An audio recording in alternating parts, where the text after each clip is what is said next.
Hi, welcome back guys. This is your friend, the MHA What If, with another fanfiction. This is the move of, what if Deku was expelled on the first day at UA? All credits for this video go to their respective authors, so please support the real author. Check out the link in the description for more details.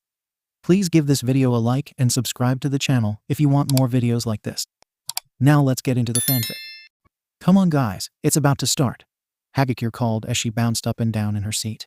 The flattening of the cushion, the only clue she was there, as she was in costume at the time. You don't have to be so loud about it, Ojiro pointed out from the seat next to her. She knows that, Uraraka replied as she walked into the room. But this is the first annual hero ranking since we graduated. You can't blame her for being excited. There's nothing exciting about hearing about all the extras who lost to me, Bakugo said, slouching back in his chair.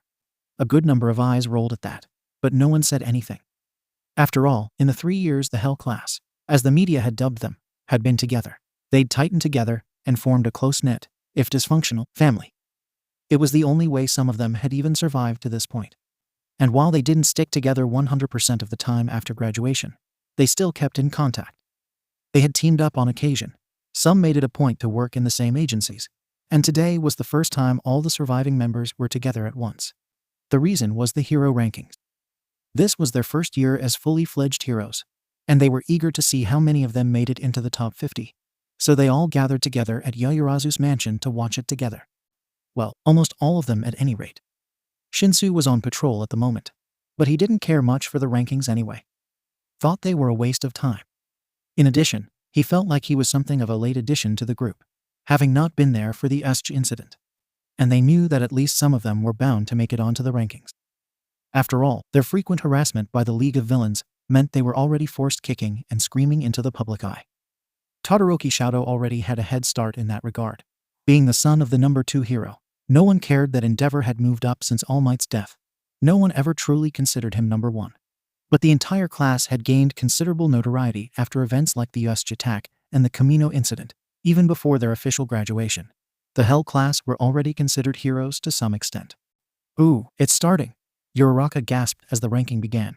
And some guy none of them would remember the name of began introducing them. We can see that, round face, Bakugo growled. This is so cool, I can hardly contain myself, Hagakure whispered. Bakugo rolled his eyes. It's not like you'll be on it anyway. Invisib ******, he grumbled.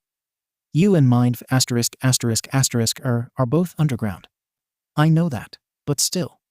And with that, the banter went quiet as the ranking began. And right out of the gate, said the voice on the TV, we have a graduate of US Hell class making the list at #50. The shining hero, can't stop twinkling. This was accompanied by a photo of Aoyama in all his fabulosity. Only 50? Mon Dieu, Aoyama groaned. I told you, Jiro piped up from behind him. You're not going to get far with a name like that. Even still, the top 50 is nothing to sneeze at, Yaoyorozu said comfortingly. There are hundreds of heroes competing after all. You'll do better next year. The rankings continued, with US hero courses filling out a lot of the 40s. Uraraka was honestly surprised she made it onto the ranking at all. But there she was, at #41. Admittedly, she was hoping to be a bit higher up. But she was predominantly a rescue hero. And rescue heroes didn't get as much recognition as the ones who went after villains, like Bakugo, for example. Mother of *****, who was currently pitching a hissy fit over being ranked at #38. What, did you really think you were going to be #1 your first year? Asked Jiro. Of course not. I'm not *****ing stupid. But I was expecting top 20 at the very least. He stood up and stomped away. Wait, Bakubro, Kirishima called. You'll miss the... Don't care, he shouted as he slammed the door on the way out. One collective sigh of exasperation later, they turned their attention back to the screen. And at number 31, we have something special. A graduate from the Hamada Institute, and the first quirkless pro hero, the analytic hero, Sleeper Hit. As the announcer said this, a photo of the hero in question appeared on the screen. He had unruly green hair, large and deceptively innocent-looking eyes whose color matched his hair, skin dotted with freckles, and a steel guard around his lower face. The class began to murmur amongst themselves. A quirkless hero? Mina whispered. Is that even possible? Evidently it is, Ojiro responded. Wow, and he even ranked higher than Bakubro. That's so manly. Question, Kaminari asked. What's the Hamada Institute? I never heard of them. Yaoyorozu turned to face him. It's a smaller high school up north, in Akuto, she explained. Mostly they specialize in support, but they do have a smaller hero course. Interesting, Jiru said, lazily.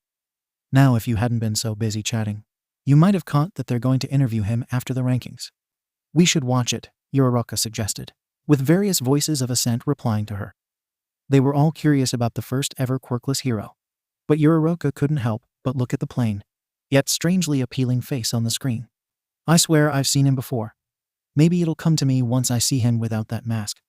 The ranking continued on into the 20s. There were several congratulations when they announced that the #27 spot went to the Frostbite hero, promised. Shadow said nothing, just giving a neutral HM. Similar congratulations were offered when Creati was announced to be sitting right on the #20 spot, which Yaoyorozu humbly thanked them for. Shortly afterwards, Kirishima bashfully accepted their congratulations for reaching the #18 spot, making him the highest-ranked hero of their class, much to their surprise. There weren't many other surprises after that. Lemillion had skyrocketed in popularity once he recovered from his injuries at the Shai Hasakai raid, and had emerged at the #10 spot. He was already a universally beloved figure, with his genuine smile and offbeat permeation quirk. Plus, Hagakure owed him for helping her finally get a proper costume. Endeavor was still in the #1 spot, because of course he was. Shiro, Koda, and Shoji all sighed, being the only 3 of the 17 members of the class who didn't make it onto the rankings. Unless you counted the underground heroes Hagakure, Shinsu, and Takoyami, who didn't get ranked because that would defeat the entire purpose of going underground. They had a bit of a break before the interview was bound to start, so Sato offered to make some cookies for everyone since they were all here. Well, aside from Bakugo, obviously. Finally the time arrived and Sleeper Hit was on screen, dressed up in full costume, including the mouth guard, which didn't really help Yororoka identify him. He was seated across from the host, a woman with dark red hair that had what appeared to be strobe lights gently pulsating through it like a deep-sea creature, no doubt an effect of her quirk. It's good to have you on with us, Sleeper. Likewise, Shishina-san. His voice was youthful, and yet something about it seemed a little off, as though he was trying to suppress a stutter. You know, when I first made my debut about a year ago, a lot of people just kinda wrote me off as a gimmick hero, a novelty. That's definitely true, Shishina responded. And I have to admit, I was initially of that same mindset. So, egg on my face, huh? No hard feelings, Sleeper replied, waving his hand and laughing it off. I don't blame you for not believing in me. I don't think anyone did aside from my own mother. Well, that's a little depressing, Yororoka thought to herself as she continued to try and place where she saw this guy before now. She knew it had to be somewhere. But that was before you almost single-handedly took down the Nensho cartel, wasn't it? Yororoka had heard about that incident. She only knew the broad strokes of the incident. She was hospitalized from overusing her quirk at the time, and hadn't really paid any attention to the hero involved until now. The Nensho cartel were a criminal organization that had sprung up in Musutafu right under US nose. Their crimes were marked by a propensity for civilian casualties and collateral damage, usually involving fire. That way the heroes were too preoccupied with getting the civilians to safety and containing the fire, and they weren't shy about taking hostages. But then one day, one civilian happened to walk a little too close to a heist in progress, and their leader immediately took him hostage, threatening to kill him if the police came any closer. They weren't counting on that civilian having taser gloves and a combination of smoke and flashbang grenades. With the element of surprise on his hands, Sleeper Hit took down a majority of the gang's strongest fighters that day, dealing a crippling blow that the cartel never recovered from, and eventually led to their arrest. I've been told I'm kinda plain looking, he said, chuckling. And I don't stand out much, so it's not all that hard to get mistaken for a civilian. It kept happening a lot in my early career, and I hated it at first. But then I realized I could use it to my advantage, which is why I refused to take off the faceplate for the interview. That strategy won't exactly work if I show my full face on live TV. If that's the case, then why not become an underground hero, Shishina pressed. Because that would defeat the entire purpose of my becoming a hero in the first place. Explain. It's no secret that quirk discrimination is a really big problem. Some people can juggle mountains, and other people have a cactus for a head. People with undesirable or mundane quirks are told they don't measure up. Shishina nodded in understanding, likely having been teased for her unremarkable, purely cosmetic quirk. But it's even worse for people who don't have one at all, like myself. You've probably seen the statistics. I know I have. Heck, I've lived the statistics. Unemployment, depression, suicide rates. They're depressingly high for someone without a quirk. And when I became a hero, he went on, facing the camera, I wanted to show people that even if you can only, say, extend your neck half an inch, or change your eye color, or don't have any sort of power at all, that despite all that, you can do it. That's such a pure motive, Uraraka thought as she once again felt a little guilty for her own reasons for becoming a hero. She didn't feel as self-conscious about it nowadays, though, as her classmates and fellow heroes assured here, there was nothing wrong with making a living. But here was Sleeper hit, exemplifying the true meaning of the word hero. Well, I'd say you're succeeding in that goal so far, the interviewer said. Ever since that arrest, charities to fight quirk discrimination have reported a 138% net increase in donations. Wait, really? Sleeper said, his eyes widening, sounding genuinely surprised. I didn't know that. Uraraka giggled. He was just so gosh darn sincere. Well, it was a pretty recent report, Shishina chuckled, evidently also amused by his reaction. She sighed, her tone lowering a bit. You know, the Hamada Institute isn't very well known. A lot of people only take their hero course because they couldn't make it into UA or Shiksu. And when they graduate, they don't really last long in the field. But despite all that, you rocketed from near obscurity to placing alongside UA's Hell class. Sleeper's face fell slightly, probably only perceptible to someone who was intently studying his face to figure out where she'd seen it before. Interesting. With that in mind, do you think you would have liked to have studied at UA had you been given the chance? The interviewer asked. Sleeper hesitated, before he took a deep breath. Actually, it's funny you should ask that, he said, sounding strangely tired and bitter. Nah, that couldn't be it. I actually did make it into UA. Passed the entrance exam and everything. Qualified for Class A even. He did? But he looks roughly our age, Uraraka thought. The interviewer looked genuinely surprised. That would mean he would have, wait. Then how did you end up at Hamada? No way, it can't be. You see, I was expelled the first day because I didn't have a quirk that would help me throw a baseball. It's that boy who saved me from the 0-pointer. The boy that Aizawa expelled the first day, 4 years earlier. Midoriya Izuku could hardly believe it even now. He thought for sure he'd flunked the exam, but out of nowhere, those rescue points propelled him from the single digits to being in the top class.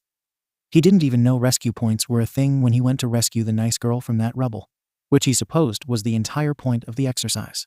Taking a deep breath to calm his nerves, he looked up at the massive door to Class 1A. Well, this is it, Izuku, he thought. Today's the first day of the rest of your life, and these will be your classmates for the next 3 years. I just hope that Kaken and that scary glasses guy aren't in this class. Steeling himself, he stepped through the door. It's the first day, and you're already ruining school property, you delinquent. The scary glasses guy yelled. You're kidding me, right? Kaken smirked. Did your old school put a stick up your asterisk, or were you just born that way? I don't know what I was expecting. Trying to make himself as small and invisible as possible, he casually strode towards his assigned seat and tried not to be noticed, until he realized his assigned seat was directly behind Kaken's. A point made clear when the explosive blonde turned and locked eyes with the broccoli-headed boy. Well, life was fun while it lasted. Deku, he yelled, his hands already sparking. What the F*** do you think you're doing here? Kaken, Izuku stammered, as he could already feel the impending burns. This is my classroom, same as yours. Bullsh. Then, as quickly as they started, the small explosions ceased. Kaken looked down in disbelief, before looking up at Izuku, as if he was accusing him of somehow deactivating his quirk. That was when one of the room's inhabitants decided to make himself known. Unbelievable. You're already fighting and class hasn't even started yet. The lanky, black-haired man tiredly droned as he stared directly at Kaken, his eyes glowing. No way.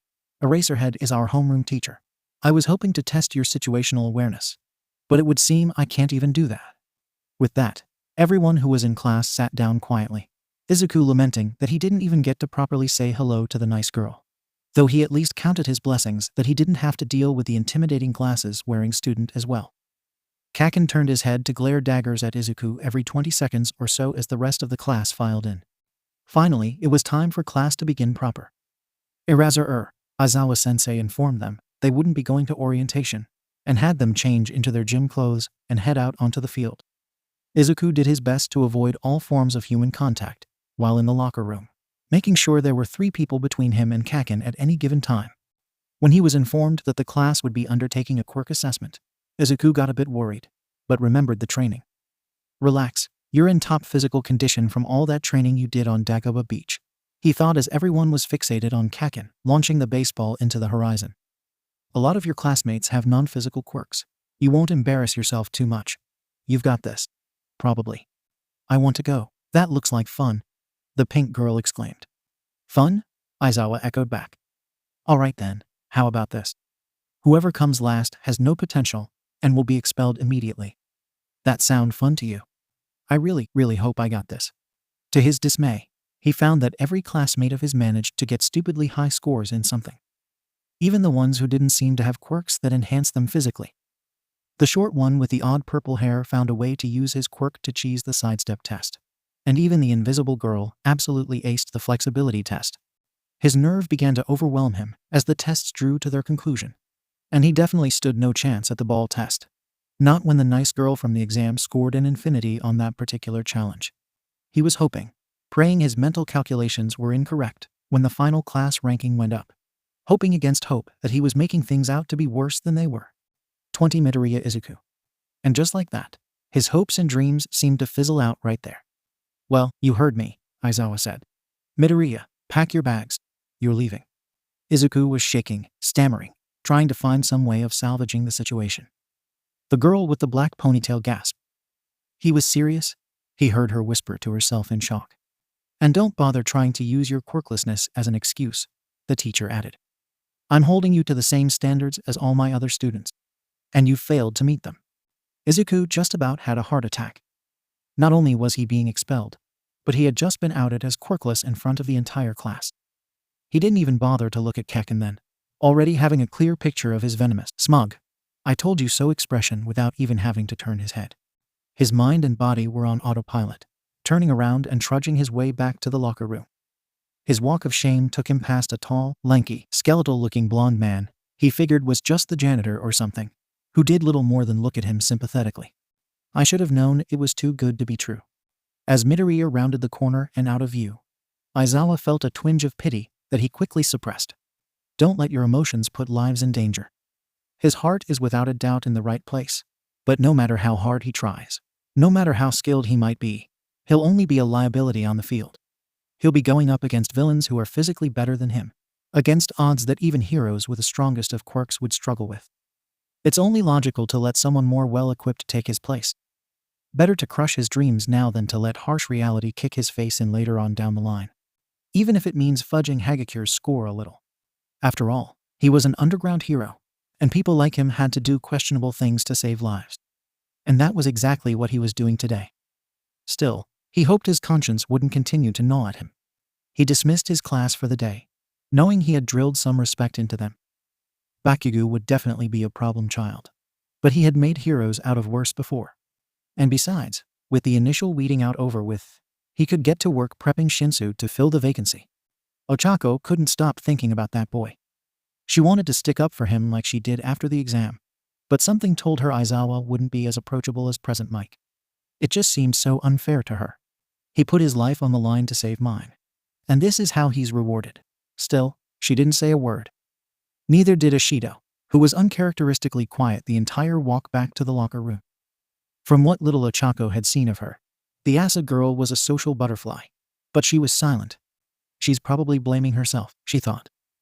After all, it was her remark about the test being fun that made Aizawa give that ultimatum. Or maybe he would have done that anyway. Who knows?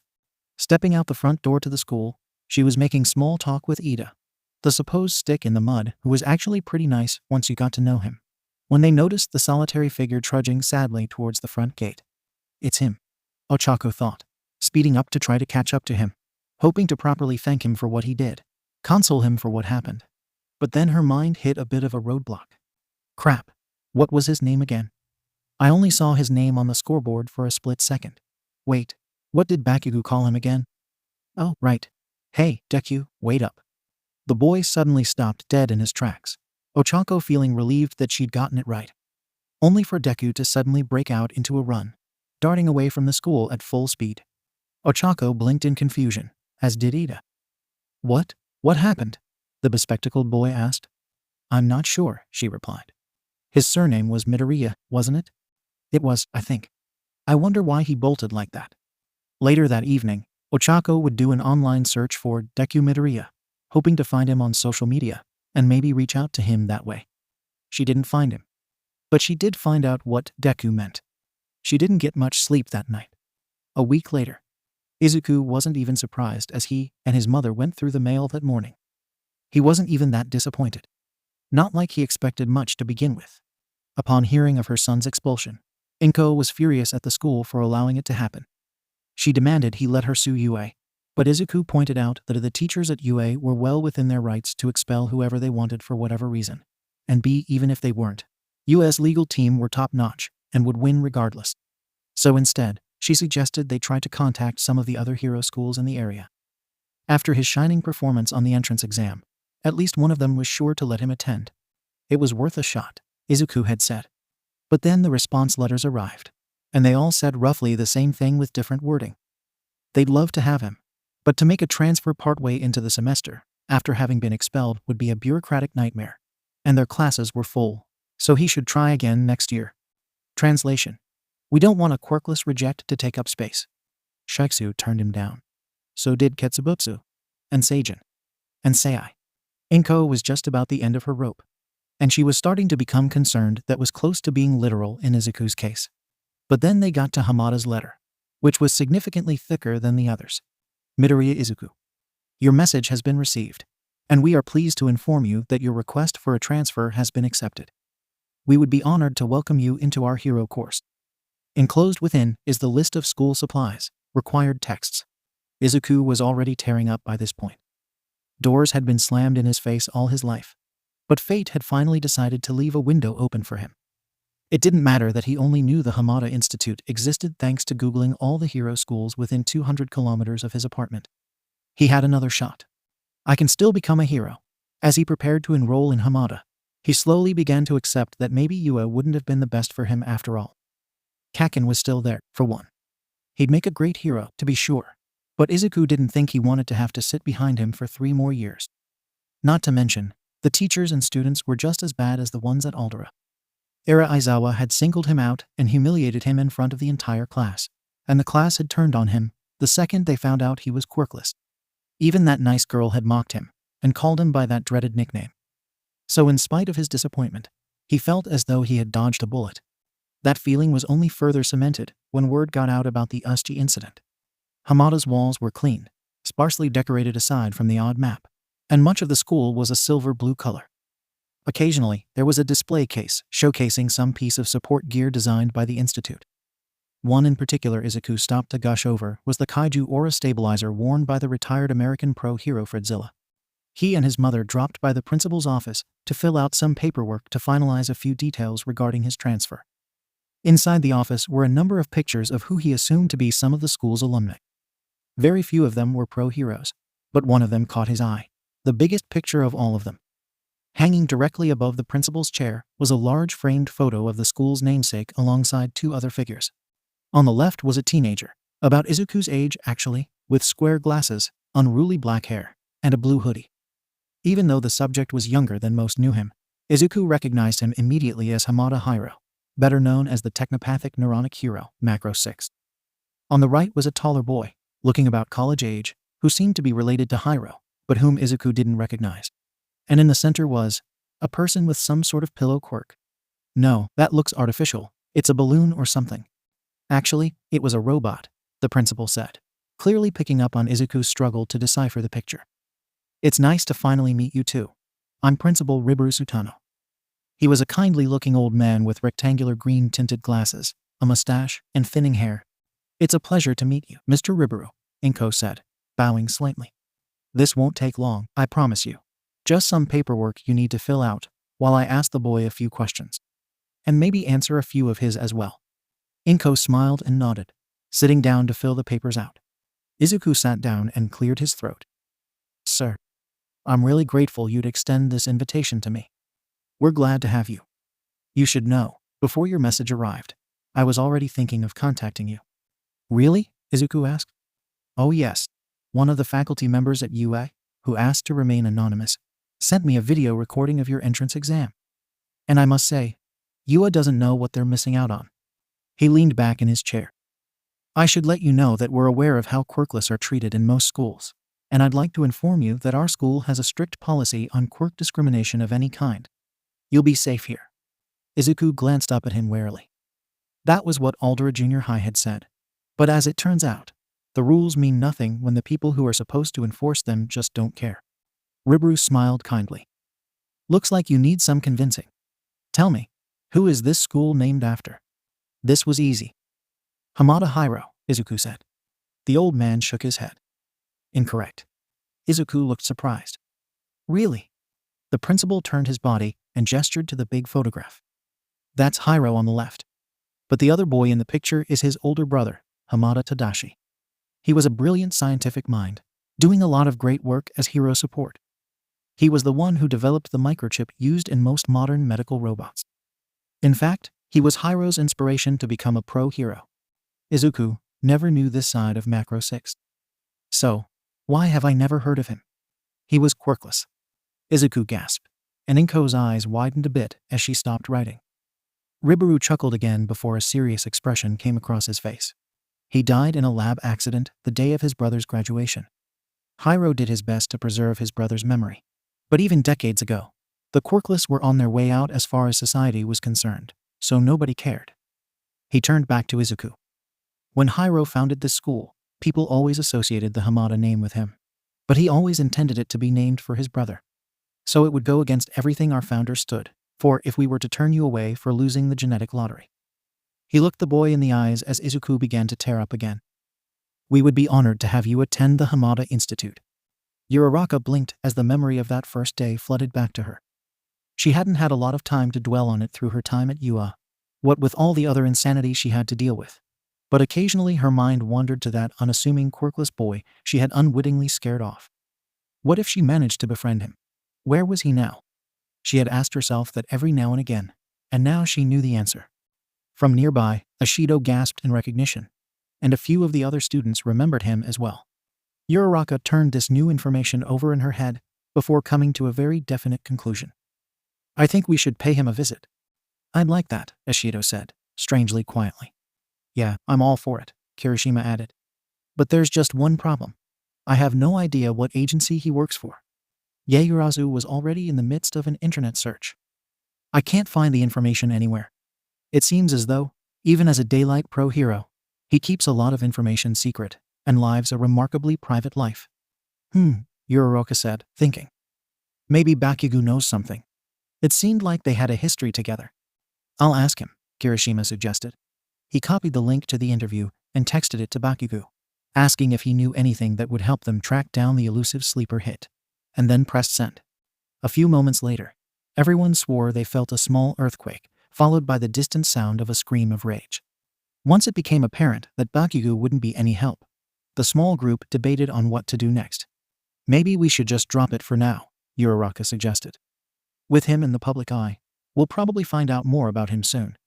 Yeah, that makes sense, Ashido sighed. I'm not sure I understand, Yaoyorozu cut in. Why is it so important for you to find him? Uraraka again sighed. Even if he was only our classmate for one day, he was still our classmate. Not just that, Ashido added. I need to make it up to him for getting him expelled. I need to apologize too, Uraraka admitted. I could have been his friend, but all I did was drive him off. And I just want to tell him how manly he is for standing shoulder to shoulder with the best heroes around without a quirk, Kirishima said with his typical level of admiration. The former class representative and unofficial class mom seemed deep in thought, but gave a slight smile. Then I'll help as well. Perfect, Ashido cheered, having regained some of her trademark energy.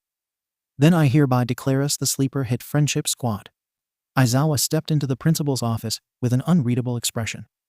Nedzu already had some cups of tea laid out, and the same unnerving smile he usually had, the morning light streaming in through the open windows. Thank you for coming on such short notice, Aizawa. Please, take a seat. The erasure hero sat down and eyed his cup for a bit before looking up at the rat that sat before him. This is about Sleeper Hit, isn't it? Perceptive as usual, Nedzu said casually, before taking a sip of tea. Aizawa sighed heavily. I'll say it. That boy was the worst miscalculation of my entire career. I'd certainly say so, Nedzu bluntly replied, putting the cup down. Are you aware of what's happened since Sleeper Hit's interview? I can't say I am, Aizawa admitted. Really? Nedzu asked, actually sounding a little surprised. In the 2 days since the interview, there's been a bit of an uproar against Yua. As it turns out, people aren't exactly happy with the idea that you can be arbitrarily kicked from the hero course even after having passed the exam. All from one student. Not quite. As it turns out, there are quite a few expulsions, 9 at my count, not counting our good friend Midoriya, with a similar story. Passed the entrance exam fair and square, expelled for not having a particularly useful quirk, accepted by another hero school. Not all of them were yours, but your track record is still quite impressive. And no one thought to call attention to this before now? Aizawa asked incredulously. Oh, of course they did. But U.S. reputation as the highly prestigious school that trained All Might and Endeavor shielded it from those criticisms. Of course, none of the other would-be alumni had the same unique quirk status as Midoriya, or a place within the top 50. And those complaints are starting to gain quite a bit more attention. Nedzu got out of the chair and began pacing. So as you can imagine, there's been a pretty huge demand for a reform of U.S. system. As there always is, of course. You and I both know how prejudiced U.S. curriculum is towards people with strong quirks, but the board of directors has made sure that system remains in place. Of course, now that we actually have a solid example of how badly our system can fail, we can't continue to keep going on as though nothing is wrong. Aizawa flinched. A part of him wanted to defend his actions, say that the exam scores weren't a measure of sustained effort, that it only exists to weed out the truly hopeless candidates. But he said nothing. Though part of the blame rests on me, I fear, Nedzu continued. Up until now, I have been mostly content to give teachers free rein to govern their classes how they see fit. I have up to this point trusted your judgment, but that approach won't work quite as well anymore. So there are going to be changes with Yua going forward, and I wanted to let you know you won't be able to govern your class quite as freely, starting next semester. That won't be necessary, Aizawa replied with a heavy sigh. I'm resigning my position. Really? Nedzu asked, legitimately surprised. I wasn't going to punish you too harshly. Your actions, while questionable, were still well within your rights as a Yua teacher. I know that. But this most recent mistake of mine has had more severe consequences than just sabotaging Yua's reputation. Nedzu raised an eyebrow. Go on. Sleeper Hit arrested 17 criminals in one fell swoop that day, he explained. And a lot of them had pretty strong quirks. He knows how to deal with crowds, and he knows how to work around quirks. He's not the analytic hero for nothing. How many times in that first semester did my class have to deal with a large number of villains? Quite a few times. But the Usti incident specifically, Aizawa continued. During that exercise, we were one student short. I know it's pointless to dwell on what could have been. But part of me knows that if I hadn't expelled Midoriya, if he had been there for that exercise, then maybe Asui and Maita would still be alive. He stood up. So I cannot, in good conscience, remain here at Yua. Nedzu looked upset, but nodded in understanding. I understand, and I accept your resignation. Aizawa bowed. Thank you, sir. And with that, he turned and walked out of the room. It's just, I feel like I owe Yua something, you know?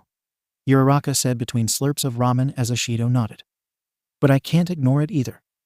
The two were sitting in a ramen shop before their patrol. I get you, Ashido replied. I want to defend Yua too. But when you think about it, we were the lucky ones. She took another slurp. You can lift 1,000,000 tons with only nausea to show for it. I can melt through walls, and Kirishima. Not only is he indestructible, but didn't his quirk, mutate right after the Kamino incident and give him, super duper strength.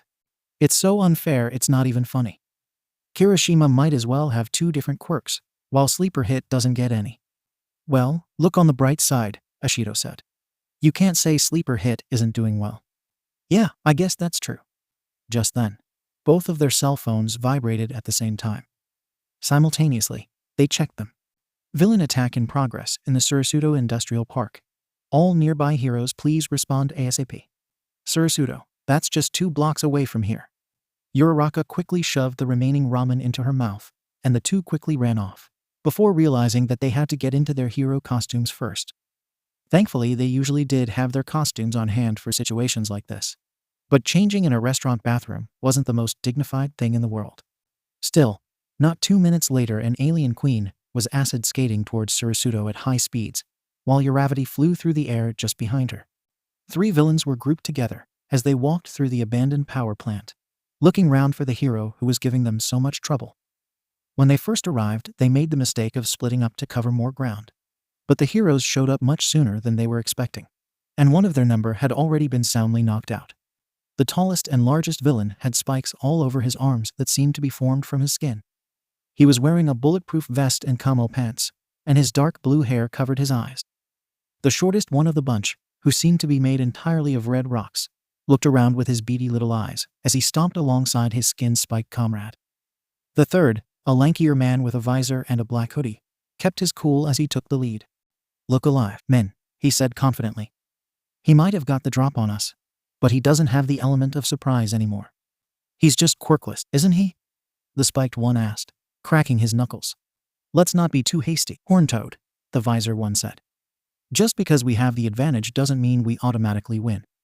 You saw what he did to Chameleon." The 3 of them were standing in a courtyard of sorts, an open area surrounded on all sides by bigger metal structures and generators.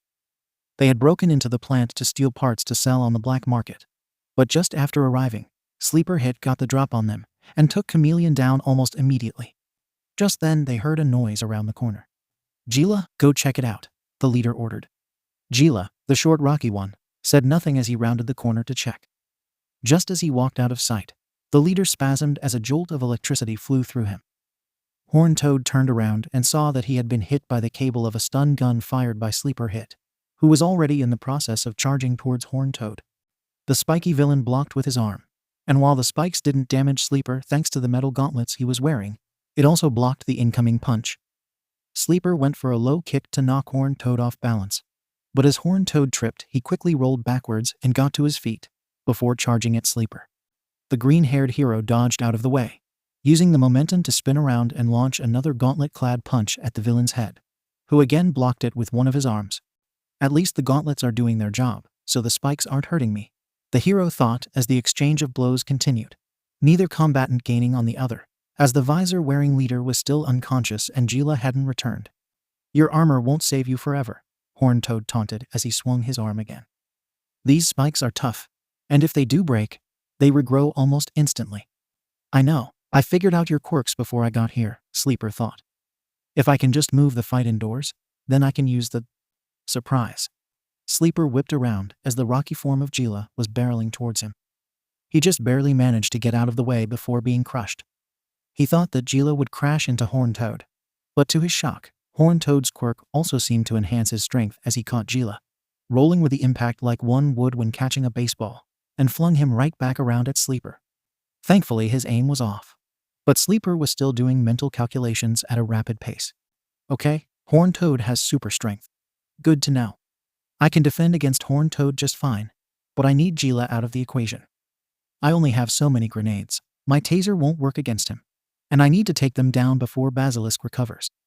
Gila's super durable and strong, but he's made of rocks. No wait, his entire body isn't rocks.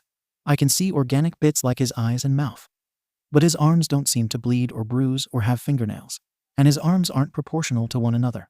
Of course, his limbs are pure rock, but on the rest of his body, it's just a layer of rock around his flesh. And I thought that Gila's composition looked different in the older photos I've seen, but his rocky body is the same color as the soil in the nearby park, which means that the rock erodes and chips off like a human loses skin cells. That means I can incapacitate him without permanently injuring him if I break off his arms. If I can get in close, I can identify natural cleavage planes and strike there." Sleeper grabbed a grappling hook from his belt and fired it at Horntoad, the cable wrapping around Horntoad's legs.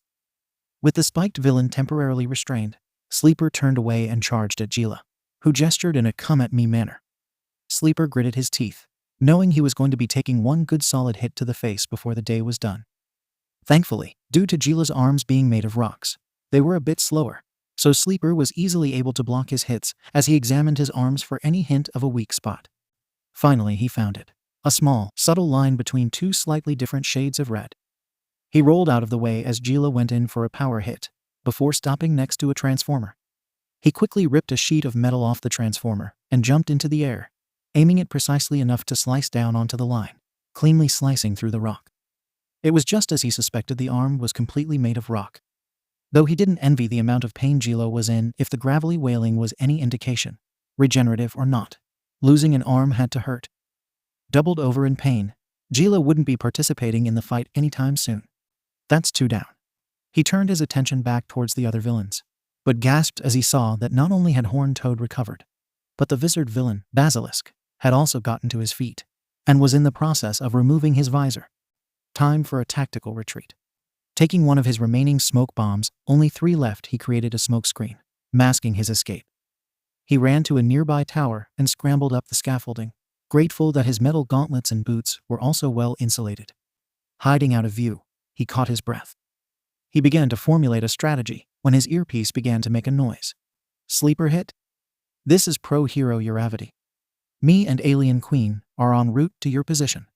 He blinked, then shook his head rapidly. Now wasn't the time for him to bring his personal issues to work. They had villains to defeat. I read you, Uravity, Sleeper Hit said quietly. Alien Queen, you there too? Yeah, I'm here. 2 of the villains are down, 2 remaining. One of them, Horned Toad, has a quirk that allows him to form super strong spikes out of his skin, as well as giving him strength enhancement. The other, Basilisk, can create a layer of thin rock around you if he stares at you long enough. Alien Queen, your acid, even on its lowest potency, should be able to severely weaken the spikes, and I think a higher intensity should melt through the stone covering if any of us gets hit by Basilisk's stone vision. Uravity, one of the down villains, has a quirk that makes him partially made of rock. He's incredibly heavy, but if he were to lose gravity, he'd make an effective projectile. The smoke below him began to clear, Horned Toad and Basilisk both looking around furiously for him. It was only a matter of time before he was spotted. Horned Toad should be the first target. Basilisk is physically weaker, but we can't get to him until Horned Toad is dealt with. There he is, Horned Toad shouted from below, beginning to pound on the structure on which Sleeper was hiding. It began to shake. Sleeper Hit grunted in frustration. They found me. We've just arrived. We'll be joining you shortly. Gotcha. The tower shook again, and he wasn't sure it would hold out much longer. Pulling out the spare grappling hook he had, and thanking his lucky stars he had the foresight to carry multiples of them, he fired it onto another structure across the complex, and when the cable had hit its mark, he swung down towards the 2 villains, trying to angle himself for a massive kick towards Horned Toad. He hoped the momentum would allow his kick to break through Horned Toad's guard, but once the kick connected with the spikes and did nothing, he swore under his breath. The impact dislodged the grapple gun from his hand as Horned Toad swung the arm around and flung him into the air. As he tried to angle himself for a slightly less painful landing, he suddenly felt himself hitting something soft and pink. He also noticed he had stopped falling, and that was when he realized who had caught him. I got you, Uravity said. Sleeper Hit nodded. Right. And Alien Queen is on the ground. Uravity nodded. Right. Let's get back down to ground level. The 2 of them descended, Uraraka using jets of air to redirect herself like astronauts did, and they landed near Alien Queen, who left a trail of acid behind her from her entry. The 3 of them assumed a battle stance, as the 2 villains did the same. They stared each other down before Alien Queen suddenly launched a spray of acid towards Horned Toad. As usual, he used his big, beefy, armored arms to guard against it. As soon as the acid was on its trajectory, Sleeper Hit darted forward and punched with his gauntlet. Horned Toad smirked until the punch struck his arm unimpeded and sent him reeling backwards. When the acid began to work on the spikes, Horned Toad didn't feel it. In much the same way that hair on the outside of the body doesn't have any nerves, and don't feel pain unless the parts inside the skin are pulled, he didn't feel any pain from his spikes, and didn't realize what happened until he felt the cold steel of Izuku's gauntlet combined with the tingling on the rest of his arm. Basilisk's eyes widened under his visor before noticing Uravity running towards where Gila was lying unconscious, and took off his visor and glared. Uravity was about to touch Gila to make him weightless, but suddenly her feet stopped moving. Then her legs. She looked down and saw rock begin to creep up her body. She struggled to free herself, but it was pointless. I'm having a bit of a situation over here. Sleeper Hit heard her voice in his earpiece and struck Horned Toad with a powerful punch to knock him away so he could look back. Alien Queen, use the acid to dissolve that rock. Though wait until it completely covers her. Wouldn't want to accidentally give her a full face of acid. The acid hero nodded and skated towards Uravity, who had heard Sleeper's instructions over her earpiece, reminding herself that he knew what he was doing. She caught a glimpse of Alien Queen rushing towards her before she was covered completely. Meanwhile, Sleeper readied his stun gun again. It was running low on power, and he had hoped to recharge it, but the villains hadn't given him any room to breathe. He did, however, have a little bit left. So when Horned Toad ran towards him again, he took the shot, without the spikes to intercept it. The electricity shot through Horned Toad and sent him to the ground, allowing Sleeper to turn his attention to Basilisk, who was so fixated on petrifying Uravity that he didn't notice until the last second that he was about to be decked in the face with a metal gauntlet. His expression only lasted a split second before the ironclad punch sent him to the pavement. But it made this whole incident worth it in his opinion. Horned Toad, it turned out, was much better at recovering than Basilisk was, and immediately got back onto his feet and readied his fist to clean Sleeper's clock. The hero was about to dodge before he heard Uravity's voice behind him. Duck. Sleeper did as he was told, and dropped just as the still unconscious body of Gila flew over him like a cannonball, slamming directly into Horned Toad's chest, launching him backwards into a wall, where they impacted with a loud crash and release. Both villains immediately fell out of the crater they made in the wall and dropped to the ground. Sleeper took off his faceplate, letting it hang around his neck so he could catch his breath a bit better. He pulled out his phone and dialed the police to let them know they could come in and make the arrest. As he did so, Uraraka and Ishido looked at each other and nodded, before walking towards him. As Midoriya hung up the call, he turned to the two girls with a raised eyebrow. Uraraka began. "It's nice to see you again, Midoriya." Midoriya's reaction was unreadable as he looked between the two. "I remember you. I don't think I ever got your name, though." "Oh, Uraraka Ochako. I'm Ishido Mina. All right, I'm Midoriya Izuku." "Izuku, so that's his name. Izuku, I owe you an apology." Uraraka decided to cut to the chase. "I'm really, really sorry about calling you that nickname. I didn't know it was an insult. I heard Bakugo call you that, and I don't know, I thought it sounded cute." Before Midoriya could respond, Ishido spoke up. "And I'm sorry for getting you expelled. I just opened my big mouth and—" Midoriya cut her off with a raised hand. "I know. You don't have to say anything." Uraraka smiled a bit, looking hopeful. "That was easier than I thought it would be. I get it. You saw me on TV the other day, remembered me from the first day, and now you want to be friends with me now that I'm no longer a quirkless, useless Deku." Uraraka's face fell. Does he really think we're only apologizing because he's a hero now? And no, we wanted to apologize for a while now, but we couldn't find you. "Uh-huh," he said skeptically. It sounded like the venom he had suppressed was creeping back into his voice. "I'm willing to bet you completely forgot about me the next day, and only remembered when I ranked above you." "How can you even think that?" Uraraka replied, sounding hurt. "You saved my life, looking back. It's a miracle he stayed so professional during the fight. And then you called me useless." "I just told you I didn't." They were interrupted when the police showed up. They immediately began swarming in with paramedics, rousing the villains awake after slapping them in quirk-suppressant handcuffs. "Well," Midoriya said, reapplying the faceplate, "I need to head back to the agency and file my report." He turned to leave, but a couple steps later, he stopped and turned. "Oh, and Ishido." "Why, Ishido replied nervously. "I don't blame you for getting me expelled. They would have found an excuse regardless." And with that, he took his leave, brushing past a couple officers in the process. Uraraka just stared at the ground in shock. He really thinks I hated him. Did that nickname really affect him that much? Ishido, however, simply watched him as he disappeared around the corner. "I gotta say, I keep hearing people calling him plain looking, but now that I've seen his face, I couldn't disagree more." She was met with silence. "Uraraka?" She turned and saw her friend bending down to pick something up. "He left behind both of his grappling guns," she said, turning to show Ishido the damaged piece of tech. "You think we should return these?" Ishido shrugged. "He'll probably just replace them anyhow. And wouldn't he just think you were sucking up to him?" Uraraka tossed the grappling gun up and down in her hand. "Yeah, I guess that's true. There's got to be some way we can." She stopped, holding the gadget up closer to her face. "Wait a minute. What's up?" Ishido asked, moving in to see what got Uraraka's attention. Uraraka turned the gun around and showed Ishido what she saw. The back end of it has the logo for Hatsume Industries on it. Ashido took the gun and looked for herself. Sure enough, there it was, a pair of goggles shaped and stylized to resemble the Romaji letter H. Yep, that's her all right. But I thought he hated UA. I do too.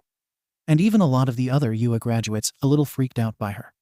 So why would Midoriya go to her of all people for support gear? Especially considering Hamada's more well known for its support department than its hero course. Uraraka faced Ashido with a determined look on her face. Guess we're going to find out. Shinsu stared at the link that was sent to him with indecision. The night of the hero ranking, Kirishima sent him this link. At the time, Shinsu rolled his eyes and reiterated he couldn't care less about the rankings.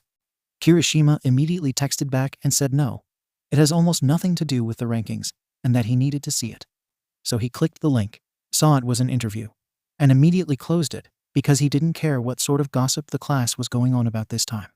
But over the past couple days, he'd been hearing a lot more discussion about quirk discrimination, which wasn't something people generally liked to talk about, which was his first indication something was up. Then he heard a remark about how quirkish the hero course of UA was. This did not sit well with him at all. Aizawa was willing to give him a shot at being a hero in spite of his villainous quirk, and the other students had been pretty accepting. On average, anyway, Bakugo thought he was creepy. It was impossible to gauge how Todoroki was feeling, and Ojiro still hadn't quite forgiven him for the sports festival. But he wouldn't call them quirkist. It then dawned on him that this all began the day after the hero rankings, and he began to toy with the idea that he really should check out that interview after all. Eventually, he shrugged and clicked play. And he watched. You see, I was expelled the first day because I didn't have a quirk that would help me throw a baseball. He stared in disbelief. He shot a text to Kirishima with his first suspicion. S. I finally watched the interview. S. Was that kid supposed to be in our class? K. Yeah. Shinsu digested the words before his eyebrows formed into a glare. Not at anything in particular. He just glared. He soon had to push that thought to the back of his mind, started to suit up, putting his capture weapon on and covering it with his incognito jacket.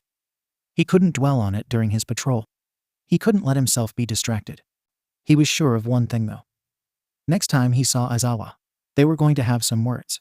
The girls reconvened at the mansion, the unofficial base of operations for the Sleeper Hit Friendship Squad, and told Kirishima and Yaoyorozu what happened. About the fight, about Sleeper Hit, about their argument, and about finding one of Hatsume's gadgets. It does make sense, Yaoyorozu said. As a quirkless hero, Midoriya would be heavily reliant on support gear, which Hatsume would be more than eager to provide. So we go over to her lab and ask her about it, Ashido asked. Because I'd rather not, if it's all the same to you. My ears are still ringing from the last time I went over there. I'll go, Kirishima volunteered. My quirk means I'll be the least likely to get hurt if anything explodes. Even after graduating, Hatsume has always maintained that catastrophic malfunctions are a mere stepping stone to scientific breakthroughs. You sure? Uraraka asked. I'll be fine, Kirishima responded with a toothy grin. Don't worry. With that, he stepped out. Just then, the rich girl turned and saw Uraraka with a downtrodden expression. Uraraka, she asked softly. Is something wrong? Uraraka turned to her. Oh, it's nothing. Don't worry. Is it about how Midori yelled at you? Ashido asked. Yeah, it's just that. Wait, Midori, Uraraka asked as she did a double take at the cutesy nickname. Whatever. It's just, the more I think about it, the more I'm worried. He might have been right. About what? That I'm only trying to reconnect with him to clear my own conscience. The other two girls looked at each other before Ashido spoke up. Ochako, you didn't actually forget about him, did you? Of course I didn't, Uraraka said, flustered. He saved my life at the exam. But I couldn't find him after she rubbed the back of her head. Made him think I hated him. He didn't have any social media or anything that I could find. That makes a distressing amount of sense, Yaoyorozu said. As someone without a quirk, he likely got bullied enough physically that he didn't want to open himself up to cyberbullying. That's awful, Ashido whispered. She had been bullied in junior high for her appearance, and while she would later come to accept her outlandish looks, which inspired her hero moniker Alien Queen, Midnight's opinions be damned, she wouldn't wish it on anyone. It was then that she had a thought. Do you think he made friends at Hamada?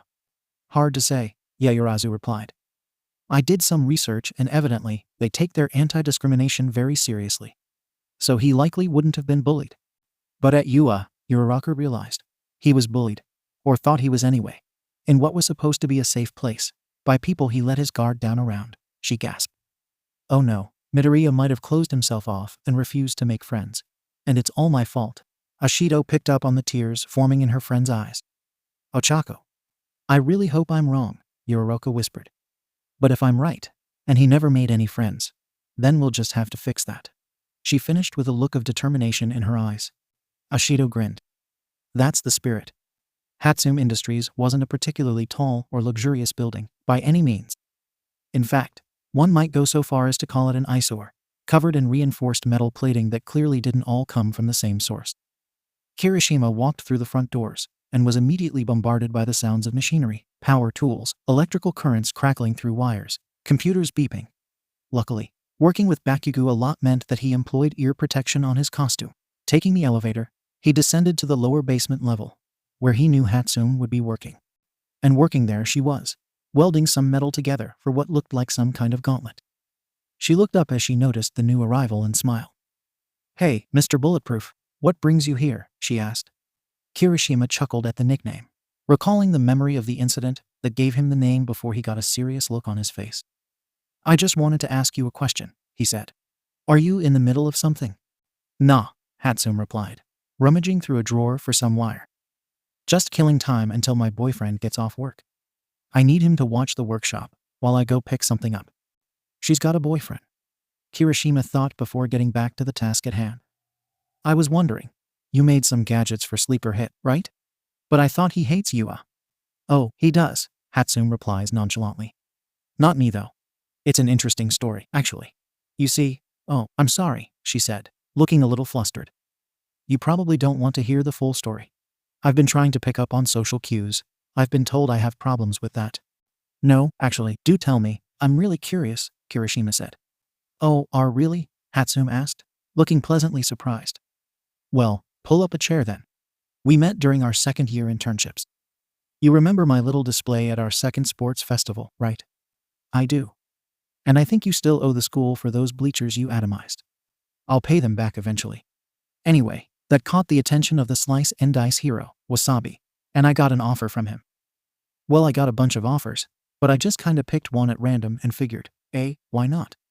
I don't actually get a lot of internship offers from hero agencies. Usually it's just support companies. So I went up to his agency in Akuto. Have you ever given field support to heroes in combat? Wasabi asked as he ushered Hatsum into his agency's lobby. Wasabi was a tall, dark-skinned man built like a brick made out of smaller bricks, his hair tied back into a bun. His costume was green-colored armor, the front of which was styled to resemble a chef's apron. No, I haven't. But I've been dying to try my babies out in real combat, instead of in a lab or on another student. Well then, you'll get your chance, he said as the elevator dinged, and an unassuming-looking teenager with green hair and a freckled face stepped out. You'll be working with my other intern, Midoriya Izuku. Hero name, Sleeper Hit. Midoriya, I'd like you to meet Hatsum Mei. She's a support student from UA. If he noticed Izuku's expression sour, he didn't comment on it as he continued. I know you're required to take support classes at Hamada, but at the end of the day, it doesn't even compare to a fully fledged support student, so I'm having her work on your gear. And when we go out on patrol next, she'll be out on the field with us, observing your gear in action, and providing more support if need be. That's fine, Midoriya said. I have some business to take care of, Wasabi said as he turned to leave. You two get acquainted. The support workshop is at the far end of the hall. As he exited, Hatsum walked up to her fellow intern. Nice to meet ya, broccoli boy, she greeted, getting uncomfortably close to the greenette. Hi, he nervously stammered out, so startled by the close proximity that the weird nickname didn't even register. Hatsum, right? That's right. And you're gonna help me show off my super cute babies. Your super, what? He asked, confused. Oh, you mean your gadgets. That's right. And you're gonna take my babies with you no matter what. Izuku didn't quite know what to say, but soon collected his thoughts. I guess that's for the best. I could really use some more firepower in the field. He sat down in one of the comfy chairs in the lobby. I interned with Wasabi because his quirk, psychic knives, basically does little more than give him an infinite supply of weapons. It doesn't actually help him use them, so he'd know a thing or two about using weapons. "What about you?" he asked. "You're from the oh-so-prestigious UA. I bet you were just drowning in internship offers. What made you pick this agency?" "I kinda just picked one at random." "So if your fighting style is focused around using weapons," Hatsune pressed, "your quirk must be something really low-key, right?" She definitely didn't notice or care as Izuku averted his eyes and huffed. "What is your quirk, anyway? I need to know so I can create my babies around it." Midoriya gritted his teeth. "May as well get it over with." "I'm quirkless." For the first time in a good long while, Hatsune was speechless. "Quirkless? Like, you don't have a quirk at all?" "That's what I said." Izuku looked away again, bracing for the elitism, the superior attitude that US students were wont to. "That's incredible." Izuku blinked. "I'm sorry? One thing I learned right off the bat is that it's really annoying to design gear around someone's quirk. Their bodies work differently, and I have to take their weaknesses into account. But you," she stood up and gestured excitedly, "you're like the baseline for the entire human race." Thanks, I guess." "Oh, Izuku, you and I are gonna be friends," she said, grinning. "I can design my babies specifically for you, and adapt them to whatever hero needs them." "All right," Izuku said, sweating. "Well, at least she doesn't think I'm useless." Just think of it, Hatsune Industries, the support company that powers the first quirkless pro hero. She took Izuku by the hand and dragged him off. "Now let's get to work on your gear, so I can introduce you to some of my newest babies."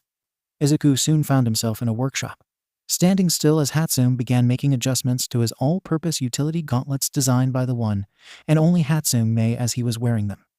"Almost got it," she said as she tightened a few bolts. "Trust me, after you see my babies in combat, you won't want to go a full day without them." "If you say so," he sighed. "Say, Broccoli Boy, I was wondering, who made your gear before now?"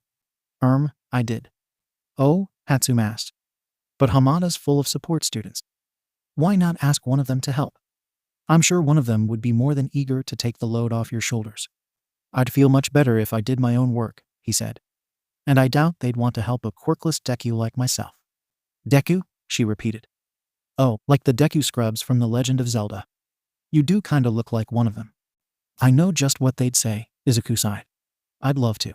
Really, I would. But I feel like my efforts would be better spent on a hero who isn't a lost cause." "Sorry, Ugh, I know Hamada is meant to be accommodating towards students without a quirk. But the other students are probably just as biased as the ones at UA." This made Hatsune pause. "What's wrong with UA?" she asked. "It's one of Japan's best schools. I should know." "If they let bullies like Bakugo in," Izuku replied, "then it can't be that great." "Oh, you know Explodey Hands?" she asked, before shaking her head. "Why do you think the rest of UA is like that?" Izuku sighed. He told her about passing the exam, how the first day ended in his expulsion, how the nice girl he saved turned on him. "UA just isn't cut out for people like me," Izuku finished. Hatsune had set her tools down and was listening intently. "The students look down on me. The faculty think I'm wasting space. And even you only see me as a walking advertisement for your babies." "You really think that?" Hatsune said, shockingly quiet. Izuku's expression softened. "Hatsune. Izuku, I like to think I've got an eye for talent. Literally. My quirk lets me zoom in on things from kilometers away. Just by looking at you, I can tell you're gonna go places, with or without my help. And after hearing your story, I've decided I'm gonna be the one to help you get there, whether you like it or not." Izuku was speechless. He began to tear up a bit, old habits dying hard and whatnot. "Hatsune, it just so happens that this is also good from a business standpoint, so that's a plus. Now hold still so I can adjust your other gauntlet." After that, he had me do all his support gear. Of course, this was on top of my other schoolwork. But nothing that the great Hatsune May couldn't handle, she said proudly. Kirishima didn't know what to say. But amidst all his questions, one thing floated to the top of all his thoughts. If they let bullies like Bakugo in, then it can't be that great. Did he ever say how he knew Bakugo? "Yeah, actually. He said they used to be childhood friends," Hatsune replied. "Used to be? Well, what happened?" Kirishima asked. "He got his quirk and I didn't," a voice from behind him answered. Kirishima whirled around to find himself staring into the green eyes of Midoriya Izuku. "Hey, Broccoli Boy," Hatsune called. "How'd your patrol go?" Kirishima got out of the way as Izuku stepped forward to meet her, a smile overtaking his face. It was really eventful. We finally caught the lizard gang. Uravity and Alien Queen showed up to help. Did you play nice with the other heroes for once? Hatsum asked playfully, getting into Izuku's personal space. Izuku didn't back down, instead seeming quite comfortable with the display. I mean, I tried, Izuku replied. Hatsum giggled. That's all I ask, she said before leaning in and giving Izuku a kiss on the cheek. Kirishima was legitimately surprised that Hatsum's boyfriend was sleeper hit of all people. And more than that, he was impressed that Midoriya stuck with her in spite of all her various eccentricities. So manly, he said to himself. Hey, Izuku, since you're off duty now, I gotta go pick up some parts that I ordered. So can you keep an eye on the lab and make sure nothing catches fire while I'm up? Sure thing, May. But I can't stay too long. I told Mom that I'd join her for dinner. Don't worry, I remember, she smiled, then turned to Kirishima. Sorry to leave before the story got to the really action-y part, but the place closes in 15 minutes. Gotta run. She made a mad dash for the elevator, leaving Kirishima alone with Izuku. So, sleeper hit, Kirishima began. I just wanted to say that what Aizawa did that first day was just super unmanly. Oh sure, you say that now, Izuku said. Now that I proved him wrong. Kirishima sighed, remembering what Uraraka told him. Of course, unlike Uraraka, he never had any real interaction with him outside that fateful test. I guess I can't really argue, he admitted, scratching the back of his neck. What are you doing here? Izuku asked. Did Uravity put you up to this? Yeah, he admitted. She really wants to make it up to you, you know. She never meant to insult you. Please, Izuku rolled his eyes. You honestly expect me to believe that she'd see nothing wrong with calling me useless? Maybe it just didn't occur to her, Kirishima suggested. Maybe she thought it was short for Dekaru. Or maybe she thought it was because your hair makes you look kinda like a Deku scrub from Zelda. Izuku folded his arms. She heard it from Bakugo, and she saw how he acted. There's no way she thought it was just some cute nickname. Kirishima was reminded of what Hatsum told him, he said. Midoriya, did Bakugo bully you? Midoriya was about to respond before he paused. What's it to you, anyway? Why do you care? Because sticking your nose into other people's business is what being a hero is all about. Even if he did, what makes you think I'd tell you? If you don't, I'll just ask Hatsum what she knows. And I'm guessing she's not as good at keeping secrets. The two faced each other silently for a good long while before Izuku relented. Yeah, he bullied me. Every day since we turned 4. Kirishima was shocked. Just because you didn't have a quirk? He thought that since I was trying to become a hero despite my handicap, I was looking down on him, thinking I was better than him. He was so used to being top dog that he couldn't stand the idea of anyone being above him.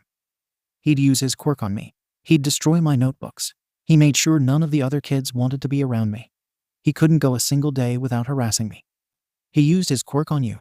Like, at school? Didn't any adults do anything? Oh, they'd do something all right. They'd chastise me for being clumsy. Or they'd just give Bakugo and his friends a stern talking to and leave it at that. And what do you think they did to blow off steam? He chuckled bitterly. The teachers didn't want to jeopardize the career of a kid who was born to be a hero. So they just looked the other way. Kirishima looked horrified. Bakugo. But you didn't tell anyone even when you became a pro. When you knew people would believe you. I wanted to. I really did. Even back then, I so desperately wanted to tell someone. But then, right as I got the courage to speak out, Kamino happened. Kirishima paled. That was when. Izuku nodded. Bakugo was kidnapped by villains. All Might saved him from All for One, but sacrificed his life in the process. As much as I want Bakugo to be punished, I can't undermine All Might's last act of heroism by revealing that the boy he saved abused a quirkless kid for most of his life. I just can't do that to the #1 hero. Kirishima gritted his teeth. Bakugo, I can't believe it. All this time, I thought you were so manly. I tried to be your friend. But this whole time, no wonder that nickname affected you so much. I was bullied in junior high too, Kirishima said. Me and Ishido. Alien Queen. Yeah, we both hated bullies, and we both swore to become heroes to fight them. And to think, Bakugo, my classmate, my friend, was one of them. The two of them were silent for a good long while. Thank you for believing me, Izuku said. It's what a real hero would do, Kirishima replied. I'd better get going now. Are you sure you don't want to tell someone what happened to you? Izuku nodded. I'm sure. I hate Bakugo, but I just like All Might too much. Right. Kirishima turned towards the elevator, but hesitated. For what it's worth, I think it's really manly that you became a hero without a quirk. For the first time since the two were left alone, Izuku smiled. It's worth more than you know. The elevator dinged. Kirishima stepped inside and waved goodbye, before being taken back up to the first floor. I guess there's some hope for US students after all, Izuku thought. Crap. I forgot to ask him about All Might's quirk. I had so many questions. I'm only going to say this one more time. Lady, the mugger said menacingly, his knife brandished, his quirk causing steam to blow from his mouth as he spoke. Hand over whatever you got, and we can both walk away. Look, I swear, I don't have anything. The terrified woman said, her voice lost in the echoes of the alleyway they were in. Wrong answer, lady. Hey, what's going on over here? A voice from behind asked. Why don't you mind your own HRK? Let the woman go and turn yourself into the police. The mugger robotically dropped the knife to the ground and walked out of the alley. Shinsu, known in the underground as the persuasive hero. Blackout. Check to make sure the woman was all right. Then phone the police department that there was someone on his way over. With that, he left the alleyway and was about to continue on his normal patrol route when a familiar presence approached. I saw someone walk out of the alley towards the police station. I assume that was your handiwork. Shinsu turned, and there was Aizawa, in all his scruffy glory. The persuasive hero frowned as he met the eyes of his mentor, the man he was currently feeling quite conflicted about. Even more so since he rewatched the interview and realized there was something that didn't quite sit right with him. It was, Shinsu replied. Mind if I joined you on your patrol for a bit? I needed to talk with you about something. Aizawa nodded, and Shinsu got the feeling his former homeroom teacher knew exactly what was eating him already.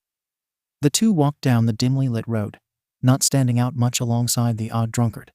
So I saw that interview the other night, Shinsu said, not wanting to beat around the bush. When you said that there was a vacancy in the hero course that first day, that was him, wasn't it? It was, Aizawa admitted.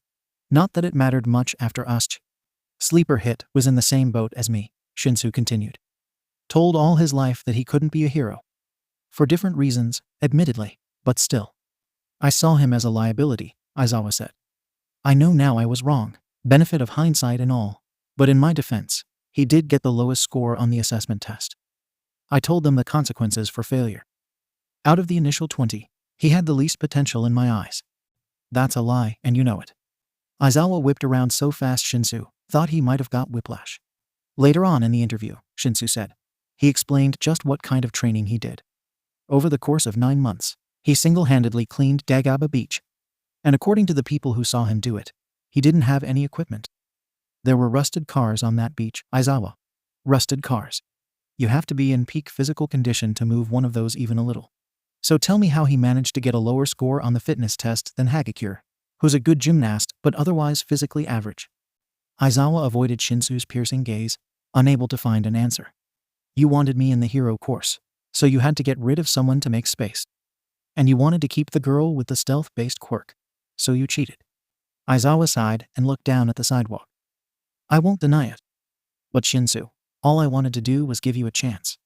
And in doing so, you ripped that chance away from someone who deserved it just as much, Shinsu pressed.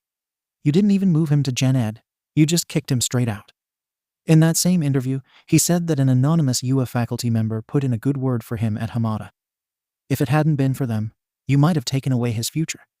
Aizawa slowed to a stop, prompting Shinsu to stop and turn his face to look at him, curiously. Aizawa? You said it yourself. He didn't have zero potential. I recognized that even then. I made an executive decision and expelled him. But I wasn't going to leave someone with potential completely to his own devices. So that night, I tracked down a video recording of his performance during the entrance exam and sent it to the principal of Hamada. Shinsu whipped around to face him completely. It was you. I figured that Hamada would be a more suitable learning environment for him, he explained. That's why I fully expelled him instead of moving him to Gen Ed. Oh, I see, Shinsu drawled accusingly as the two continued their walk. You admit he had potential. Just not enough for UA. Not enough for you. In case you've forgotten, UA isn't some community college that'll accept just anyone. I had the right to be selective of who got to stay, Aizawa defended, though even he didn't know why he bothered. He already knew full well he'd made a grave mistake. He did pass the entrance exam for the hero course, did he not? Shinsu continued. Even I didn't manage that. If I'd passed the exam, and there was another Gen Ed student with a quirk you thought was more useful than mine, would you have expelled me too? Aizawa, once again, fell silent, not sure exactly what to say. There was a lot he wanted to say. He wanted to say that of course he wouldn't. But deep down, he knew that if he hadn't known Shinsu before he enrolled, if Shinsu had been just another US student to him, he might have kicked him down to Gen Ed at the very least. I don't know. The two of them arrived at a four-way intersection as the light began to change. Look, Shinsu, I'm truly sorry. I don't think I'm the one you should be apologizing to, Shinsu said, not even turning his head as he crossed the street, leaving Aizawa alone on that corner. The Camino incident had only just concluded. With the events still fresh in his mind and permanently seared there, Kirishima waited outside the hospital room as he braced himself for what was inside. Not too long ago, Bakugo was kidnapped by the League of Villains. So Kirishima and a few other students had gone to rescue him against Aizawa's wishes, and while they were more or less successful, it ended in a destructive battle between All Might and the incredibly powerful villain, and All Might's evident nemesis, All for One. All Might had been victorious, and All for One had been taken into custody. But All Might's wounds were fatal. And just a little while ago, All Might had requested him personally. Taking a deep breath, Kirishima opened the door, and was greeted for a sight that, even though he knew exactly what to expect, he wasn't prepared for. In the bed, hooked up to Enrollment 4, was All Might. But it wasn't the smiling beacon of strength and manliness the world knew. This was a skeletal shell of a man, pale, taking long, shallow breaths. His body was more bandaged than flesh at this point, especially his side. He turned his head slowly to face the new arrival and smiled sadly. Young Kirishima, you made it. Kirishima walked quickly to his side. All Might, you wanted to see me? Yes, I know that what you did went against every rule in the book. But you put everything on the line to rescue your friend, at the risk of expulsion, at the risk of death. You have the heart of a true hero. He coughed, Kirishima looking on in concern. Young Kirishima, my quirk has been a mystery ever since I first made my debut. It's a special quirk called One for All. One for All. The words rolled off Kirishima's tongue. It's a power stockpiling quirk, passed down from person to person like a sacred torch, growing stronger with each holder. A quirk that can be transferred from person to person, Kirishima whispered. I'd say it's impossible, but that villain you fought. Wait, why are you telling me this? My boy, you are worthy. Kirishima blinked, not sure if he misunderstood. Are you saying? My quirk is yours to inherit. Kirishima couldn't believe it. He actually began to tear up, deeply honored that All Might, possibly the greatest hero to ever live, considered him worthy of carrying on his legacy. Of all the students in UA, all the people who he could have chosen, All Might chose him. I accept, he said simply. Glad to hear it, my boy. He began to cough again. I'm sorry. I can't stay around to teach you how to use it. There's a pro hero named Gran Torino. He knows my secret. He'll help you. He looked up at Kirishima with fondness in his eyes. I know you'll use this power well. I will. I won't let you down. Kirishima's mind wandered back to that fateful day as he described his encounter to the others. All Might's death, Kirishima receiving his quirk, and Bakugo bearing the weight of being the one All Might died to save. Everything changed that day, but now the memory was tainted with bitterness, knowing the skeleton that lay hidden in Bakugo's closet. A skeleton with an extra toe joint. Asterisk wham asterisk. He was jarred out of the memory as a Shido punched the wall, prompting Yaoyorozu to freak out over the possibility of the wall being damaged. I can't believe this. I nearly torpedoed my own hero career before it even began when I joined that mission. And all this time, Bakugo was abusing his childhood friend like that. No wonder Midoriya hated that nickname, Uraraka lamented. Ashido continued to rant, pacing around the room. All my life, I swore I'd be a hero and protect people from bullies. And Bakugo was one of them. It's just ugh. She stomped over to a nearby sofa and plopped down on it, still steaming. In all fairness, Yaoyorozu interjected. Bakugo was significantly more violent than anyone else in the class. That's an understatement, Uraraka said, chuckling. Remember that first sports festival? Bakugo and Shinsu stood across from each other, glaring at one another as Present Mike introduced them in typical hammy Present Mike fashion. Well, Bakugo was glaring at least.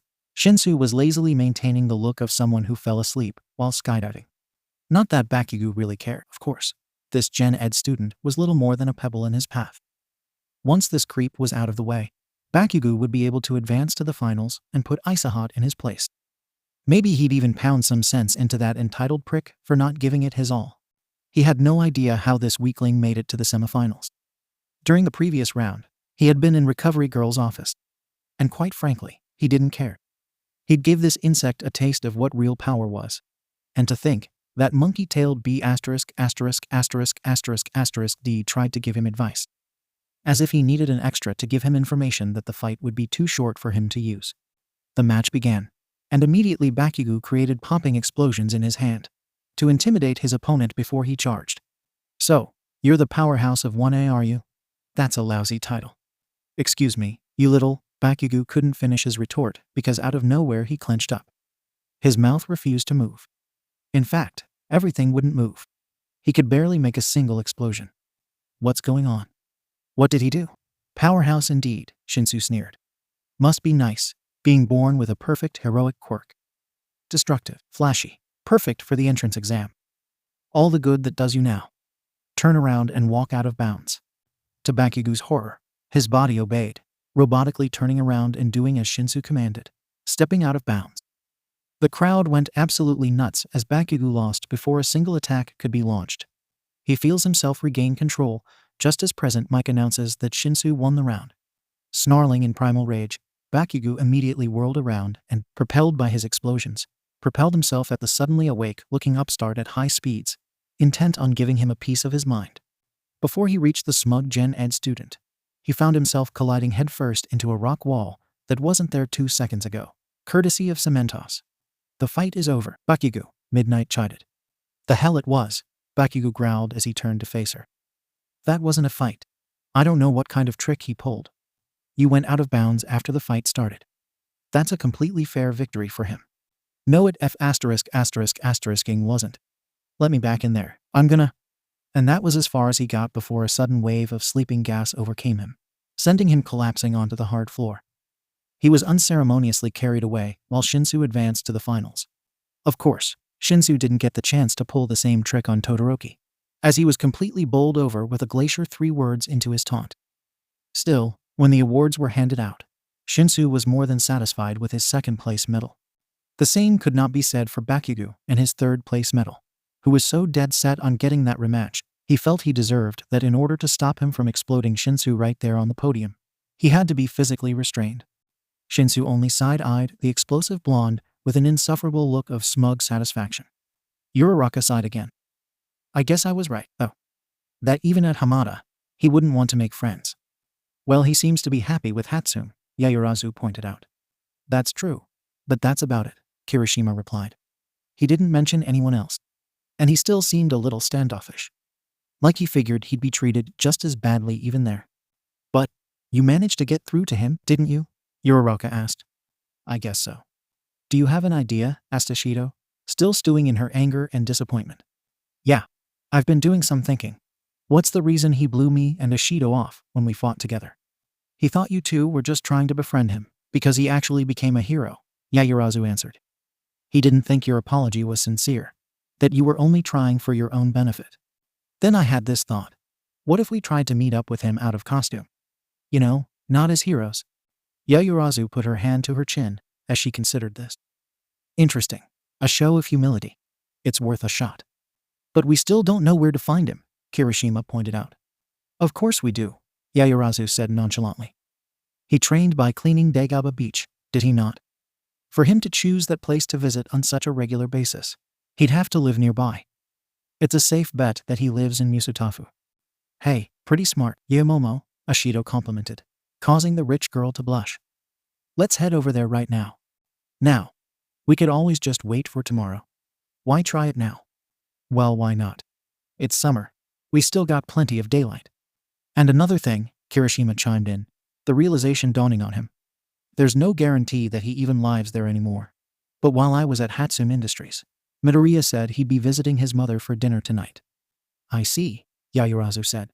She would likely still live at their old home. So today's one day we know for sure that he'll be there. Uraraka was about to add her opinion when Yayurazu's phone began ringing. The former class representative excused herself and walked away to pick it up. Hello there. Yaoyorozu Momo speaking. She listened to the response on the other side. Shinsu, why are you calling? The other three looked at each other in surprise before turning back to Yaoyorozu. Uh-huh.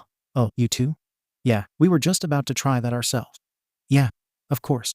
Yeah, meet us there. And don't come in costume. Well, I suppose as an underground hero, you don't really have. I see. Right. Well, we'll meet up with you in an hour or so, all right? Right? See you then. She hung up the call and turned to the others. What did Shinsu want?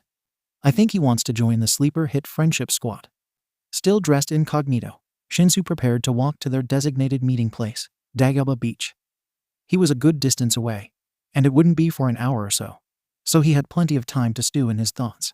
He couldn't look at that sports festival the same way anymore. He'd felt so proud of himself for taking those arrogant hero course students down a peg, for taking down the second most powerful member of the class. He earned his spot in the class fair and square. He had beat the bias system that only allowed those with strong quirks to pass the exam. And for the rest of his time at UA, he sort of left it at that. But then Sleeper Hit came along and changed a few things. He suddenly felt stupid for whining about the exam. It was still biased, of course, no denying that. Fighting mindless robots was no way to judge heroic potential.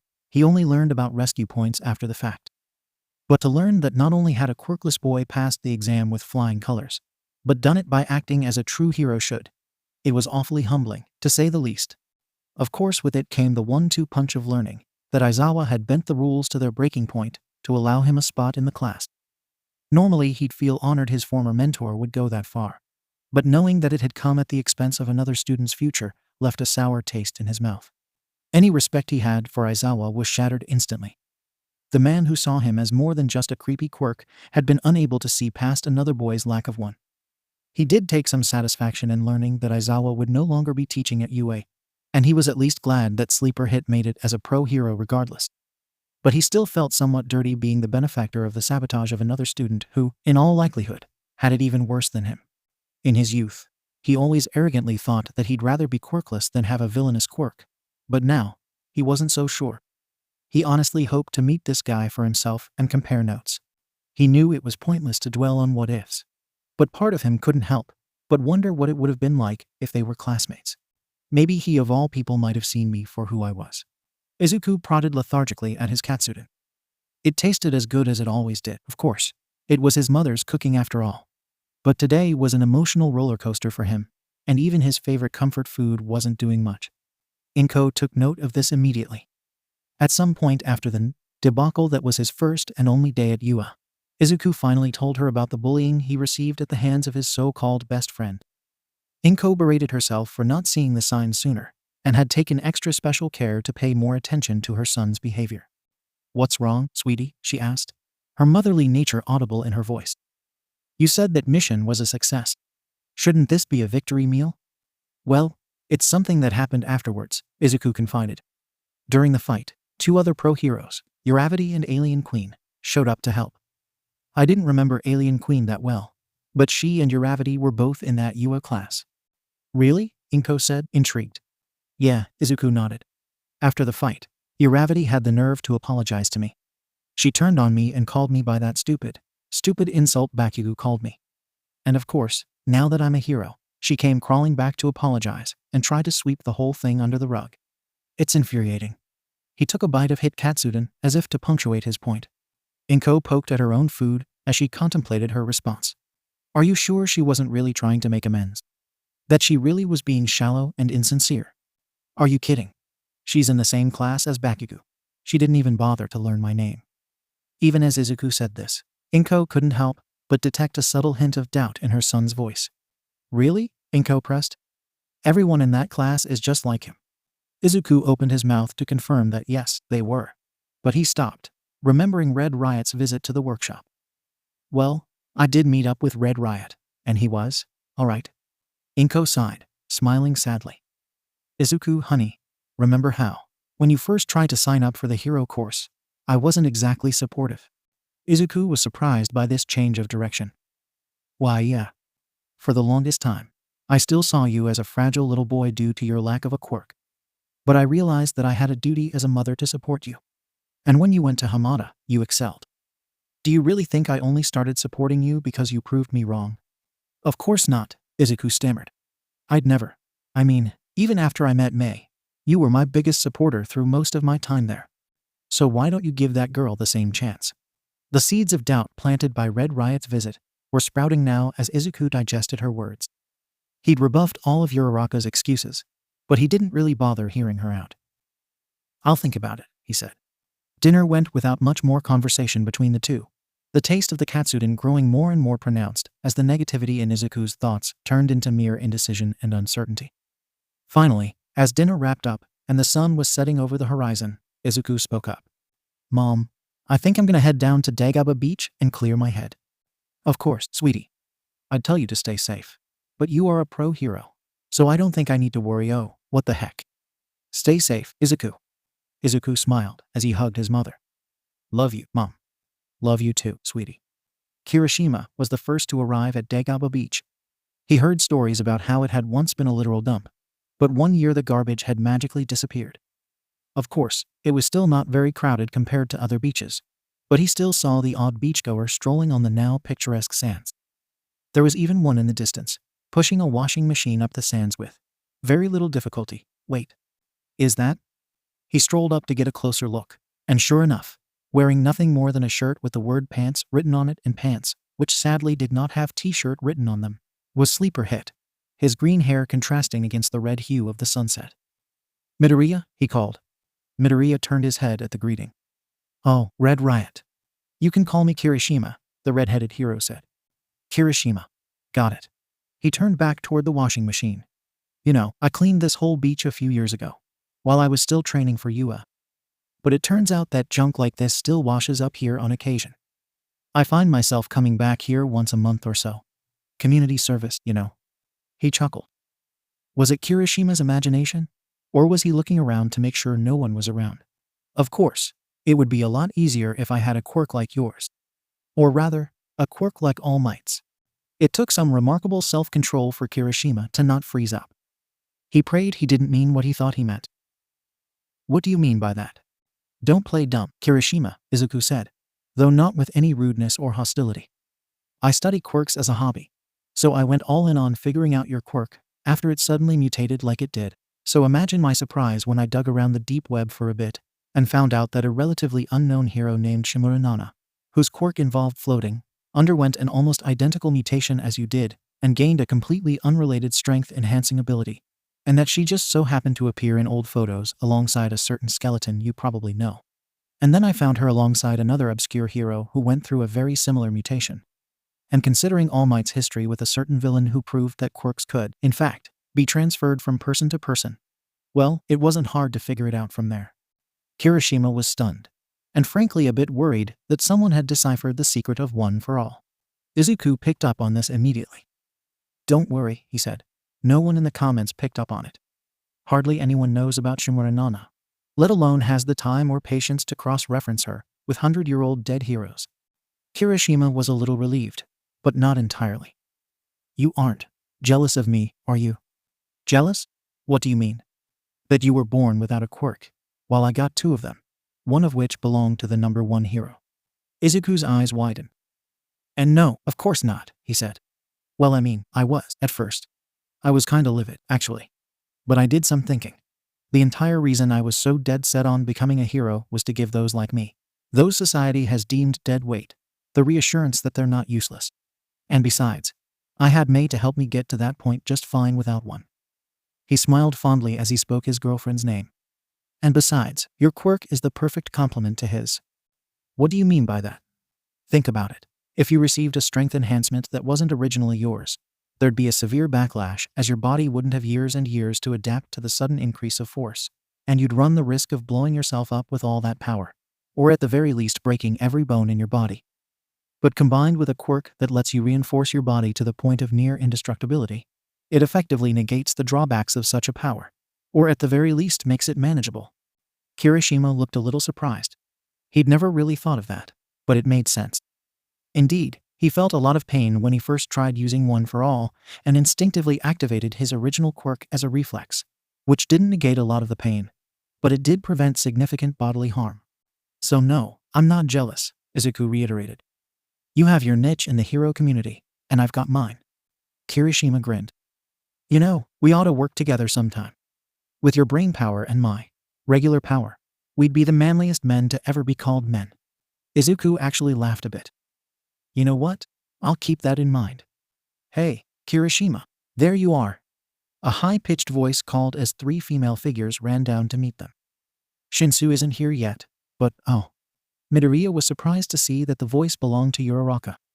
Except she wasn't in costume, just dressed in casual clothing, as were the 2 behind her, Ashido and, wait, is that Creati? Well, that was easier than I thought, Ashido said. Hey, Uraraka, Ashido, Izuku greeted uncertainly. And, it's nice to meet you, Creati. Call me Yayurazu, the tall black-haired girl insisted. Yayurazu, right? Izuku nodded. What are you all doing here? We wanted to come down and apologize again, while we're all off duty, Ashido said. And Miyamomo wanted to meet you too. She used to be our class rep, actually. Well, she was the vice rep until her tone fell, pausing before she continued. Anyway, I guess she just wanted to meet you herself. It's a pleasure to meet you, Midoriya, the taller girl said. Likewise, Izuku replied. Truth be told, he was feeling especially guilty now. Given his preconceived notions about Class 1A, what he knew about the Yaoyorozu family, and the nature of her costume, Izuku had previously made some rather nasty assumptions about her that he was really coming to regret. Especially since he could tell by the way she carried herself that she wasn't exactly one to flaunt anything, be it her wealth or her body.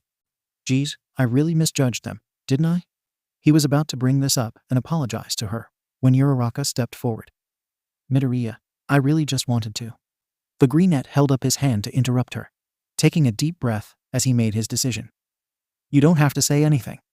You apologized to me earlier, and I brushed you off. Look, you had every right to be angry with me, Uraraka said. I hurt you. Even if I didn't mean to, I did.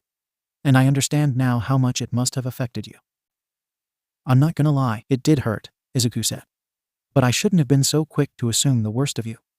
Bakugo has that tone of voice, no matter what he says, so it's hard to tell when he's insulting someone and when he's talking normally.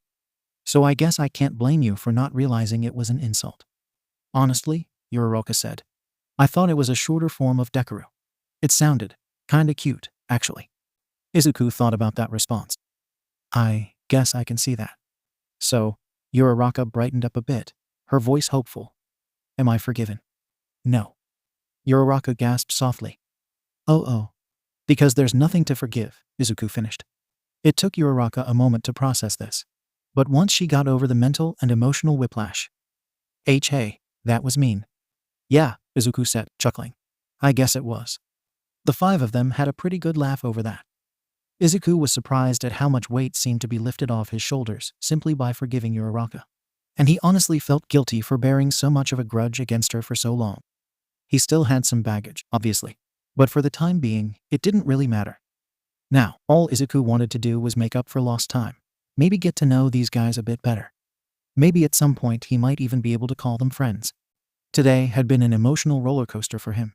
And, he imagined, everyone involved. But all things considered, it had ended on a pretty high note, if he said so himself. If only it were that simple. Deku. To say that Bakugo Katsuki hadn't matured since his enrollment at UA would be inaccurate. Sure, he was still volatile, and he still had his trademark pride if his hero name, King Nitro, was any indication, even if his original hero name had been turned down. He had begrudgingly taken the hint that, at UA, he wasn't top dog anymore. Then Kamino happened. Bakugo could practically hear the whispers wherever he went. He knew he was being called the boy All Might died to save. But he knew what they really meant.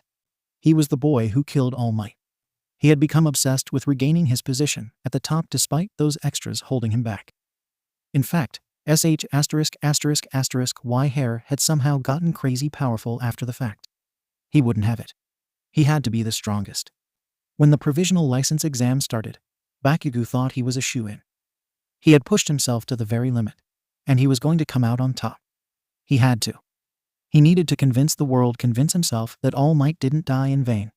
But then he caught a glimpse of unruly green hair at the exam, and all his focus went right down the drain. The sudden burst of anger must have clouded his judgment and distracted him.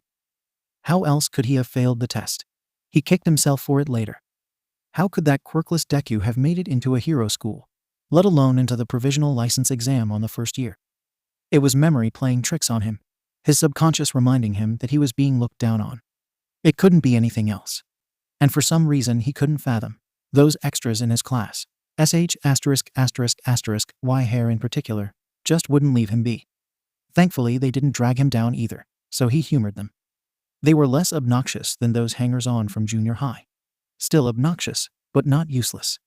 With his license finally officially making him a hero, he set about his work with an impressive arrest record for his first year, making even Endeavor's impressive record turn its head. But it wasn't enough. If his placement at #38 was any indication, he was in his apartment stewing, preparing to hit the hay early, when his phone vibrated. One of the extras must have texted him. Bakugo checked out his phone and saw that Y hair had texted him a link. What the F is he? He paused. His eyes were drawn to those of the green-haired hero, sitting across from that interviewer. The green-haired hero who didn't have a quirk. The green-haired hero who was ranked above him by 7 spots. All at once, every ounce of anger that had laid dormant since the provisional exam, every memory of Deku's insufferable condescension, every voice telling him he had no excuse not to be the strongest, all of it came flooding back to him. At the very least, Bakugo had the foresight to grab the ear protection from his hero costume before he exploded. As Bakugo stomped down the beach to meet them, the few beachgoers who were nearby wisely opted to get the heck out of the blast radius. They all recognized King Nitro and knew better than to be nearby when he was in one of his moods. Izuku and the other 4 stepped away from that rusted washing machine to meet him. I thought I was finally rid of you, Deku, Bakugo growled. I thought I could finally move on with my life, that you'd finally taken the hint and given up. But after all these years, I find out you're still looking down on me. Uraraka gulped. He sounded absolutely livid.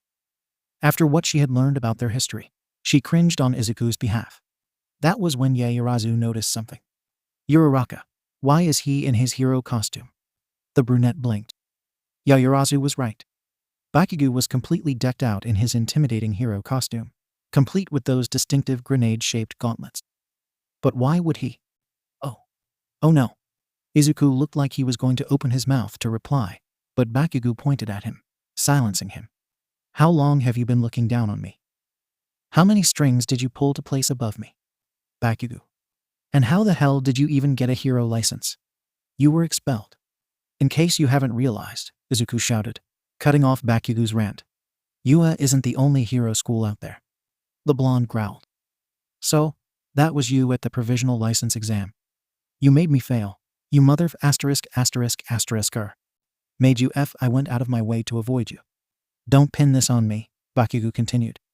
You sabotaged me at the exam. Now answer the damn question. How did you get above me? You owe me an explanation. With all due respect, Bakugo, Kirishima cut in, stepping in front of Izuku. He doesn't owe you a thing. Izuku peeked around Kirishima's shoulder, raising a finger. You don't. The hell he doesn't, Bakugo continued, not realizing that this was the first time Kirishima had used his name without inserting bro into it. He's been a thorn in my side since we were kids. What did he ever do to you? Uraraka asked, joining Kirishima in front of their new friend. You're the one who bullied him. Really guys, you don't.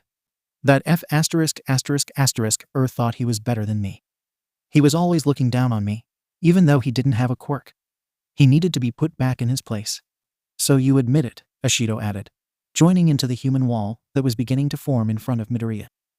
You nearly broke him, you know. If he didn't get into Hamada. Of course I didn't break him, Bakugo interrupted. That's what's so infuriating. No matter how many times I burned him, he always kept on going like nothing happened, following me around, dragging me down. He just wouldn't break.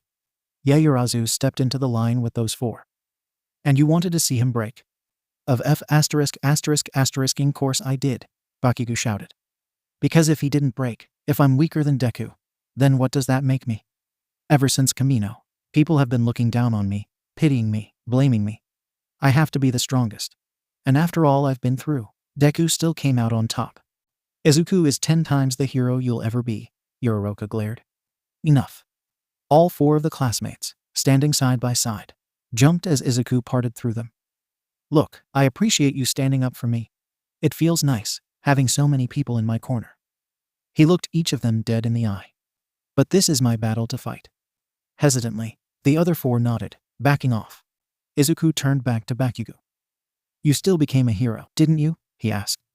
I didn't crush your dream, unlike what you tried to do to mine. It doesn't matter. Now whenever people look at me, they'll only see a pathetic weakling who ranked below, someone who doesn't even have a F******ing quirk. And you're the only one? Izuku asked incredulously. Have you ever stopped to think about how rare it is for a hero to make the top 50 right after graduating?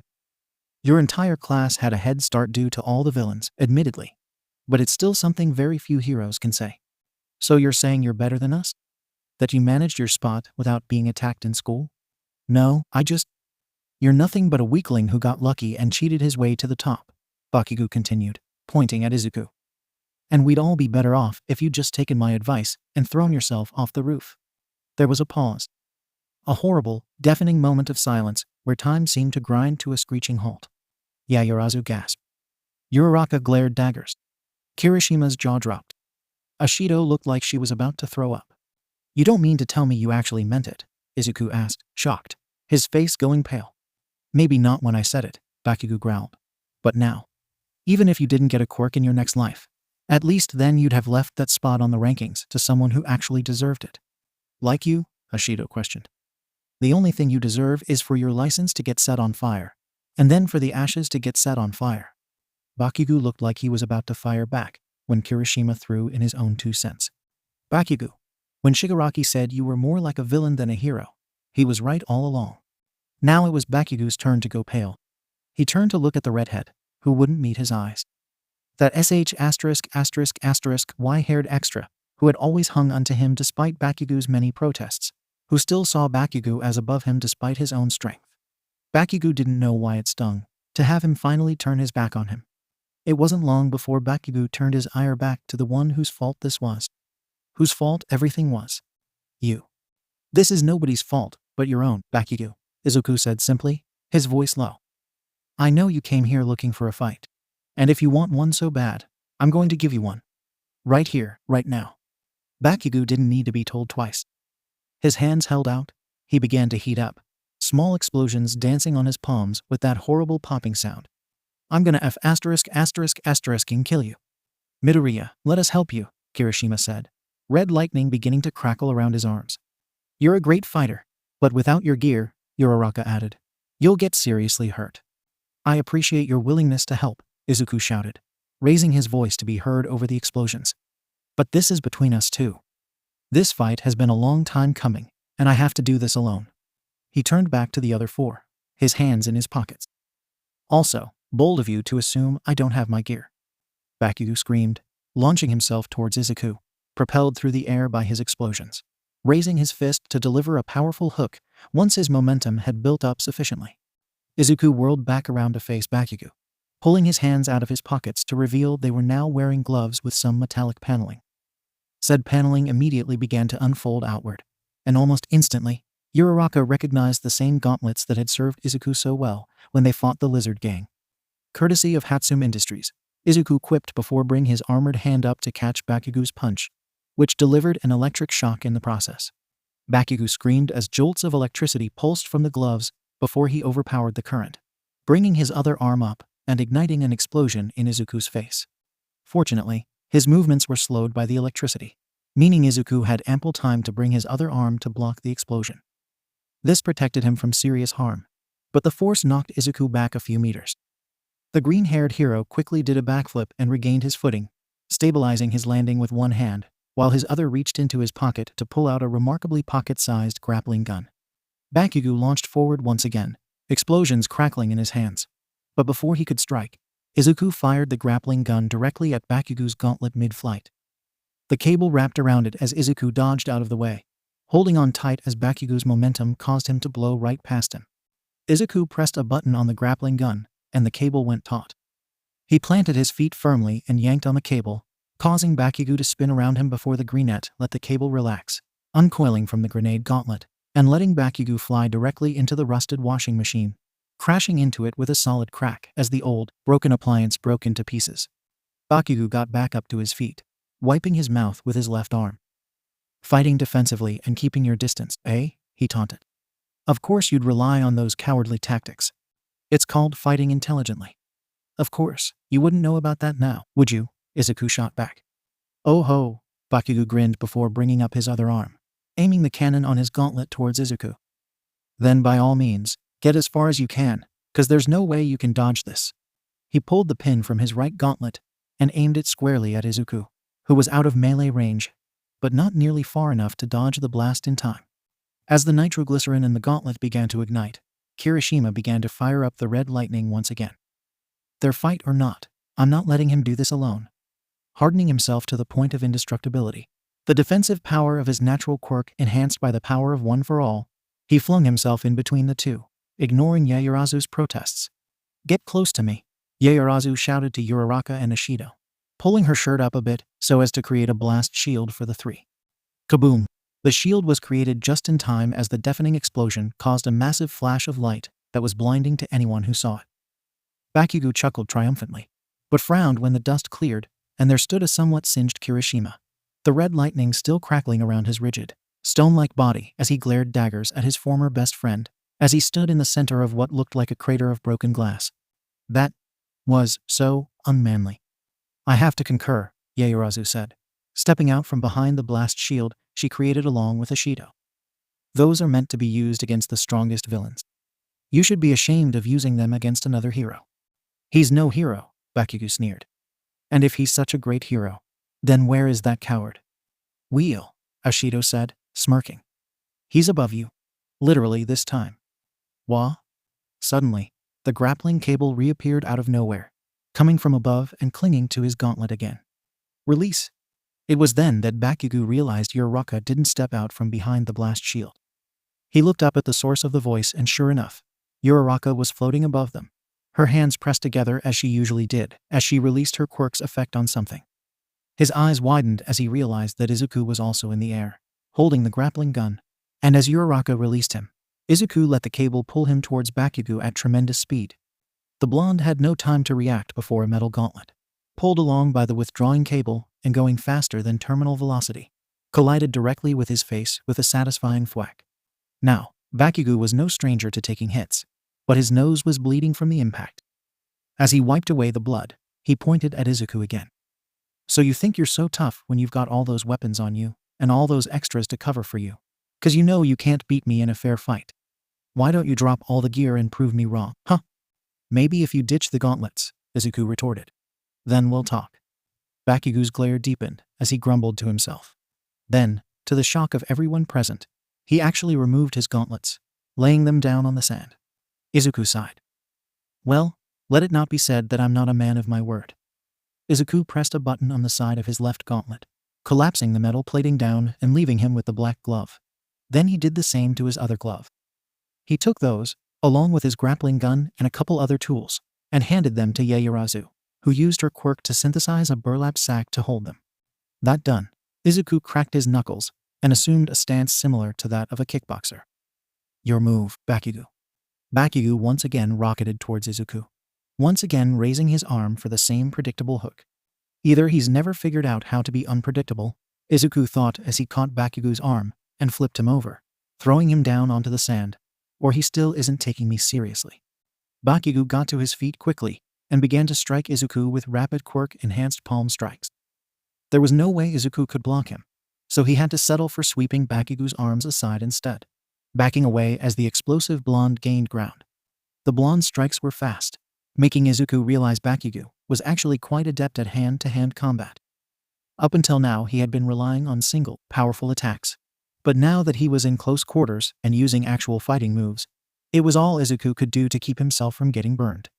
Attacking with my hands is out. He'd block easily, and he'd punish that attack with his quirk. Aim for the legs. Izuku went for Bakugo's legs with a sweeping kick, knocking Bakugo off balance, but he landed in a handstand, flipped backwards, and rocketed back to Izuku. Okay, without those big bulky gauntlets of his, he's much more agile. Good to know.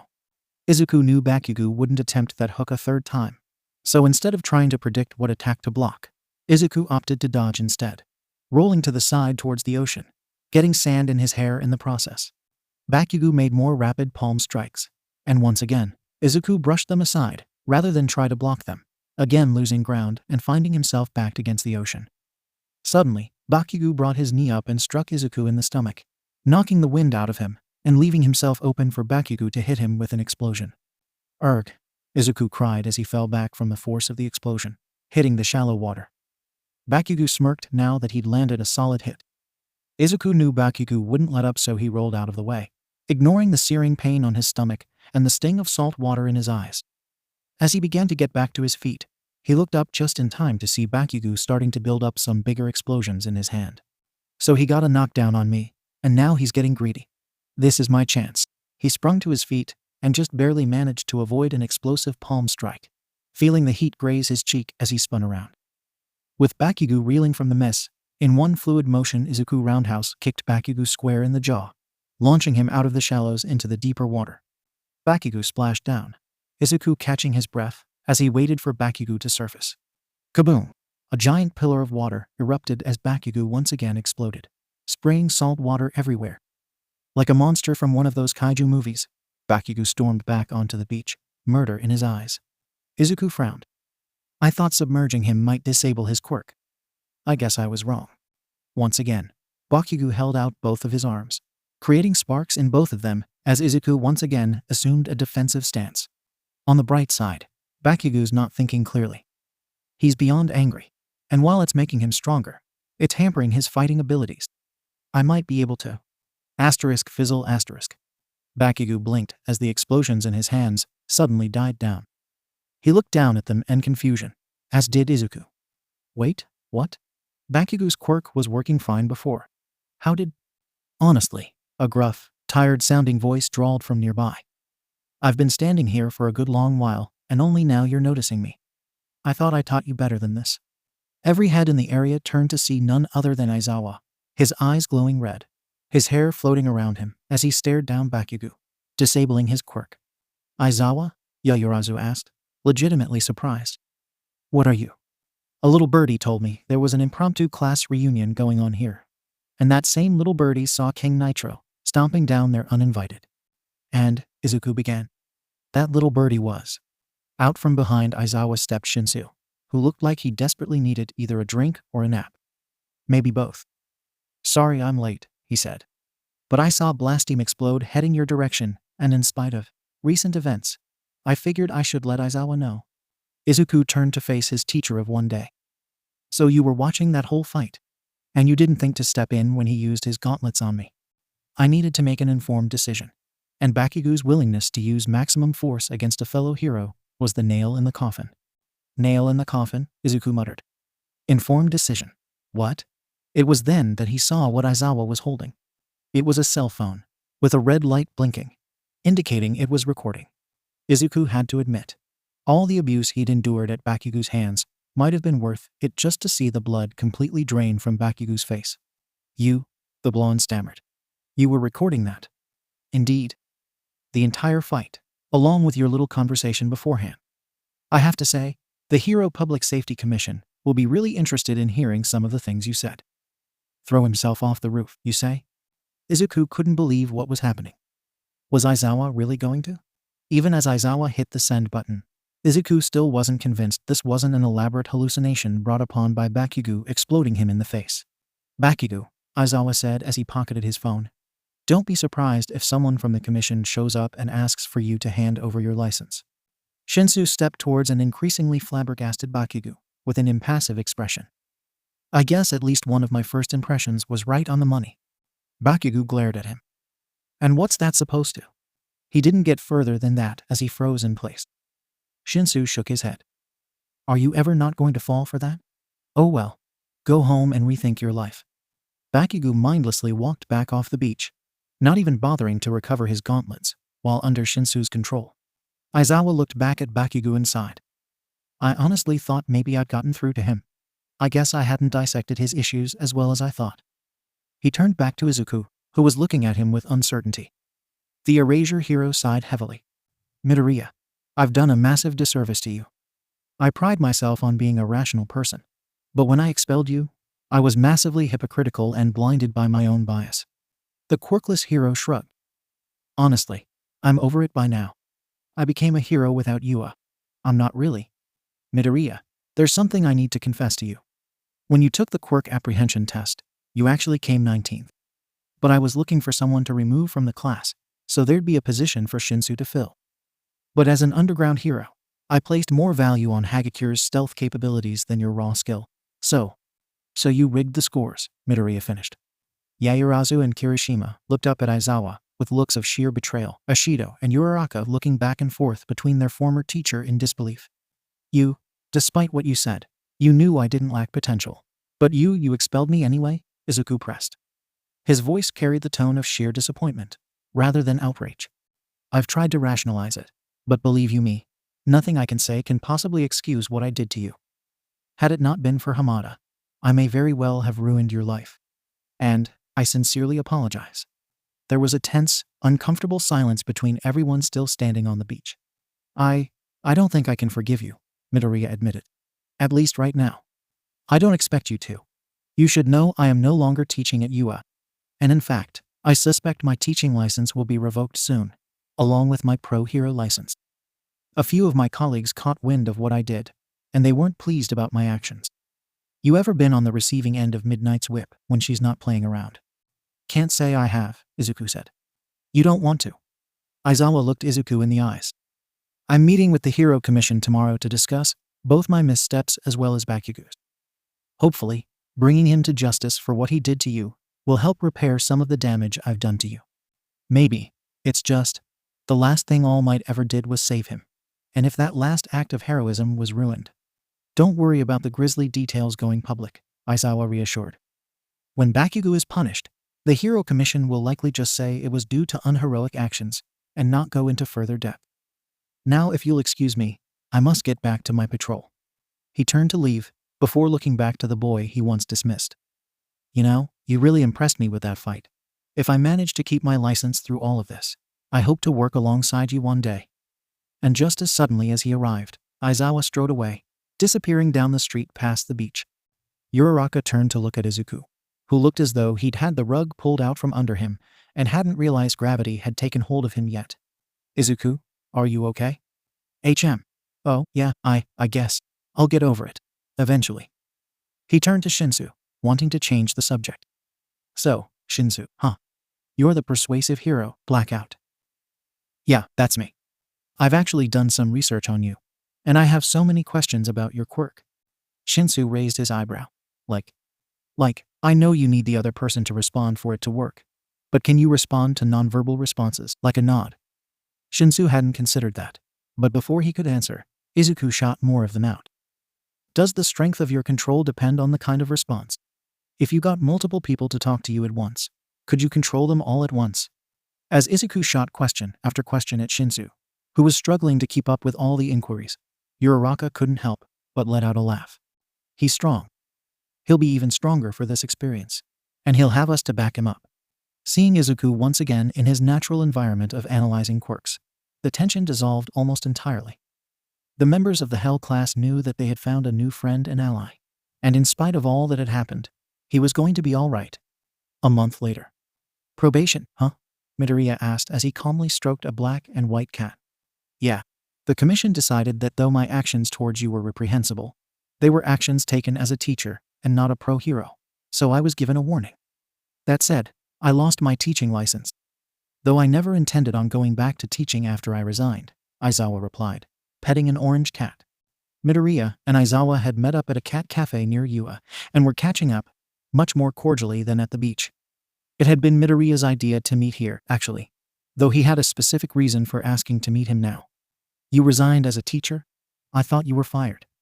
Yes, well, you see, after I expelled you, Shinsu wasn't able to actually be part of the class until after the sports festival. So there was a hole in the class when the USG incident happened. 2 of my students died that day. And I can't help but wonder if the outcome would have been different if you were in my class like you were supposed to be. So you're worried their blood might be on your hands. Exactly. I know dwelling on what ifs is unhealthy. No, I totally understand, Aizawa, Midoriya admitted. All throughout my time at Hamada, I've had an unhealthy grudge against your class based on faulty first impressions. And I never bothered to make many friends out of fear of being burned again. So many opportunities wasted. The two continued to interact with the cats in silence before Izuku spoke up a minute later.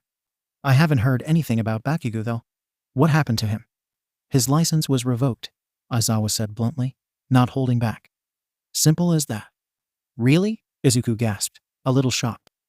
But all that bullying was before Yua. Trust me, if Yua had known about the bullying, if your previous teachers had penalized him like they were supposed to, we wouldn't have let him into the entrance exam. But that's besides the point. Even if his actions are far in the past, the incident on the beach proves that despite US attempts, his behavior hadn't changed much and his maturity was incredibly fragile. What's he doing now? Last I heard? Anger management, therapy, and community service. Oh, I see, Izuku said, rolling his eyes.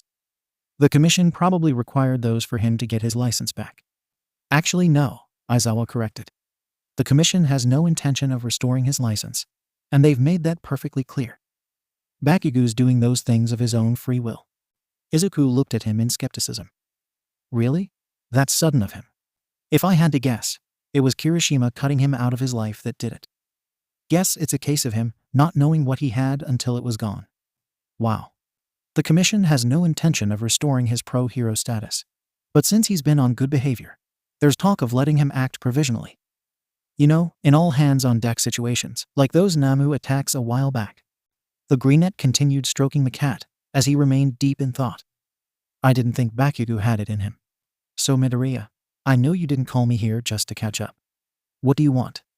Midoriya took a deep breath and smiled. Well, I finally popped the question to May, and of course she said yes. Oh, congratulations. And, well, ever since that day a month ago, I've been meeting the other members of the Hell class, and a few of the other UA graduates. Mirio introduced me to Eri, and we got along swell. She's a sweet girl, and I wanted her to be the flower girl at my wedding. And since you're her legal guardian, I figured I should ask you. She'd love that, I think. Of course. I guess that means I have no choice but to let you come to the wedding too. Aizawa looked legitimately surprised. You're really inviting me to your wedding. Allowing. Make no mistake, this is just because I want Eri to be there, Midoriya said sharply. Not because I've forgiven you. I see. Another silence. Although I have forgiven you. You have? What can I say? Izuku said, smiling sadly. Holding grudges is exhausting. I didn't know how true that was until just recently. Well then, I'm glad. And I would be honored to attend. Just, while you're there, please try not to look like a hobo, Izuku asked with a long-suffering voice. Don't worry, even I have standards. That's good to hear.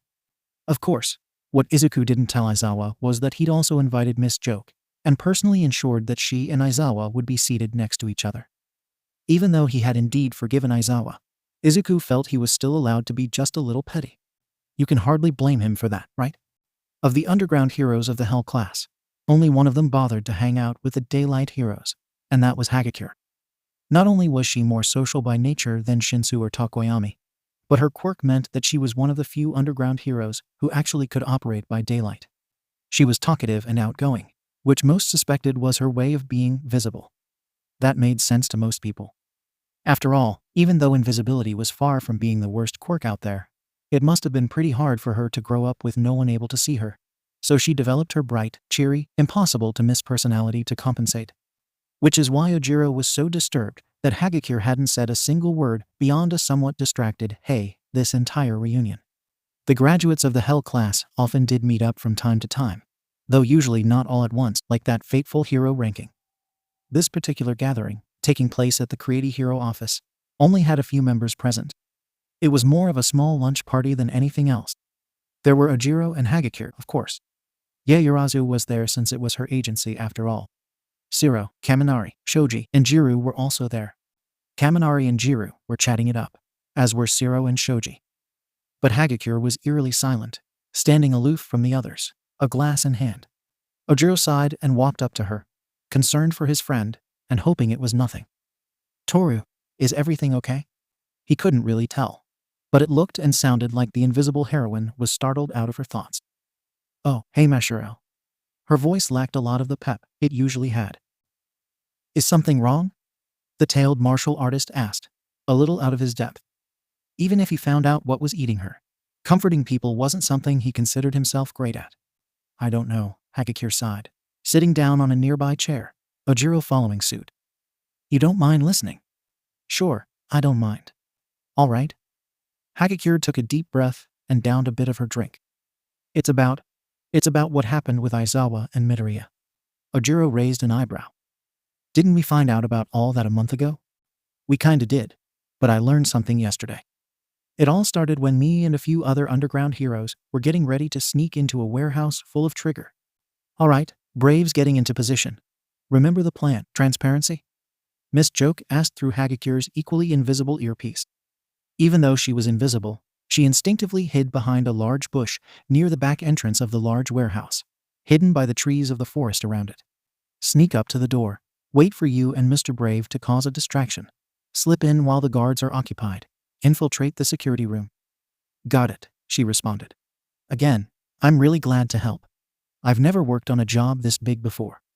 I'm sure you won't disappoint, the more experienced underground hero replied. I'm just glad you were available on such short notice. Oh, and make sure you don't get caught. Some of these villains might have hopped themselves up on trigger themselves. I understand, she nodded.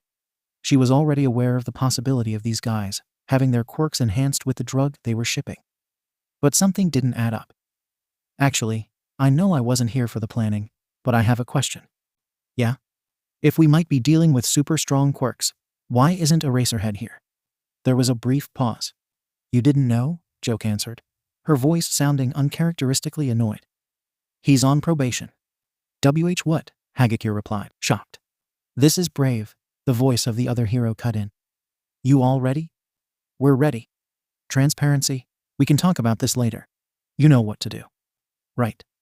True to their word, Mr. Brave soon charged out of the trees, followed by Miss Joke. The surprised guards took out their weapons, but this was child's play to the two experienced pro heroes, who quickly began fighting them.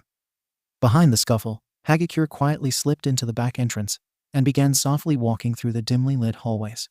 Passing by a few guards who were none the wiser to her presence, she had time to think as she hunted the security room. Aizawa-sensei? On probation? What could have happened? She walked past a door in the hallway, before doubling back and looking inside. Within was a dark room full of monitors, a few people sitting and watching the security camera feed. Hagakure got within striking range of the technicians and swiftly knocked them out, the second one panicking and being taken down before he could sound the alarm, as she tied up the two unconscious villains and gagged them. After that, she took out a USB drive, inserted it, and began to work, so she had some more time to think. His probation couldn't have had anything to do with Sleeper Hit, could it? He did that as a teacher, not as a pro hero. And besides, he didn't technically do anything he couldn't. Teachers at UA still had the power to expel students for any reason. This is transparency. The security room is clear, sending you the feed now, she spoke, typing away on the keyboard. Outside the base, the security camera feed was transferred to their phones. Got it. Meet up with us at the rendezvous point, Brave instructed. Right. Hagakure left the room, making sure to lock the door behind her, and made her way to the others. The rest of the raid went without incident. These villains were amateurs and went down fairly easily. Compared to the villains she'd fought during the school year, Hagakure didn't think they were all that tough. The police were in the process of arresting the villains when she finally decided to return to the earlier question. So what happened with Eraserhead? Miss Joke sighed, then looked her in the eye. Or at least where she thought her eyes were. I'm guessing you already know about how he expelled that quirkless kid a few years ago for coming in last place on the quirk apprehension test. Uh-huh, Hagakure affirmed. Well, not too long ago, he admitted to the Hero Commission that he actually tampered with the results of that test, she explained. He said he wanted an excuse to make room for another student. He'd been preparing for the hero course. Hagakure felt her heart stop. No, this can't mean what I think it means. So Midoriya didn't get last place on it. No, he purposely sabotaged one of his students. So he got into some hot water with both the commission and the faculty at UA. They didn't. She kept explaining, but Hagakure couldn't hear. The sound around her began to grow dull as the realization set in. She had scored 19th on that test. She had felt guilty about it at the time, but when she watched Midoriya walk dejectedly back to the locker, She had felt a profound sense of relief that she just barely made the cut, especially since she knew that her teacher wasn't bluffing. She would be expelled if she didn't measure up. But now she knew. She knew the only reason she was even still here was because her teacher had cheated. Ojiro was stunned as Hagakure finished explaining, and even more so when it sounded like she was beginning to cry. I felt so proud of making it into UA, of becoming a hero. It was my dream, my way of being seen, I guess. And it turns out I'm only even here because of a fluke. Ojiro was at a loss. He had never seen Hagakure so despondent before.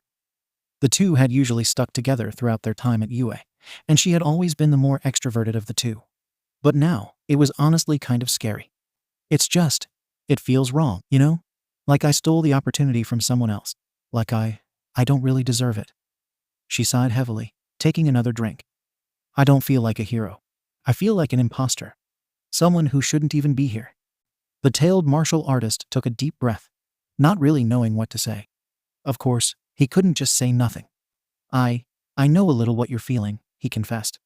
Back at that first sports festival, I dropped out because I spent the entire second round being controlled, he said with a shiver. To this day, he was never able to look Shinsu in the eye. I know how it feels to have something that doesn't feel earned. But this is a bit different. You still got here through your own effort. You didn't have anyone carry you. He paused.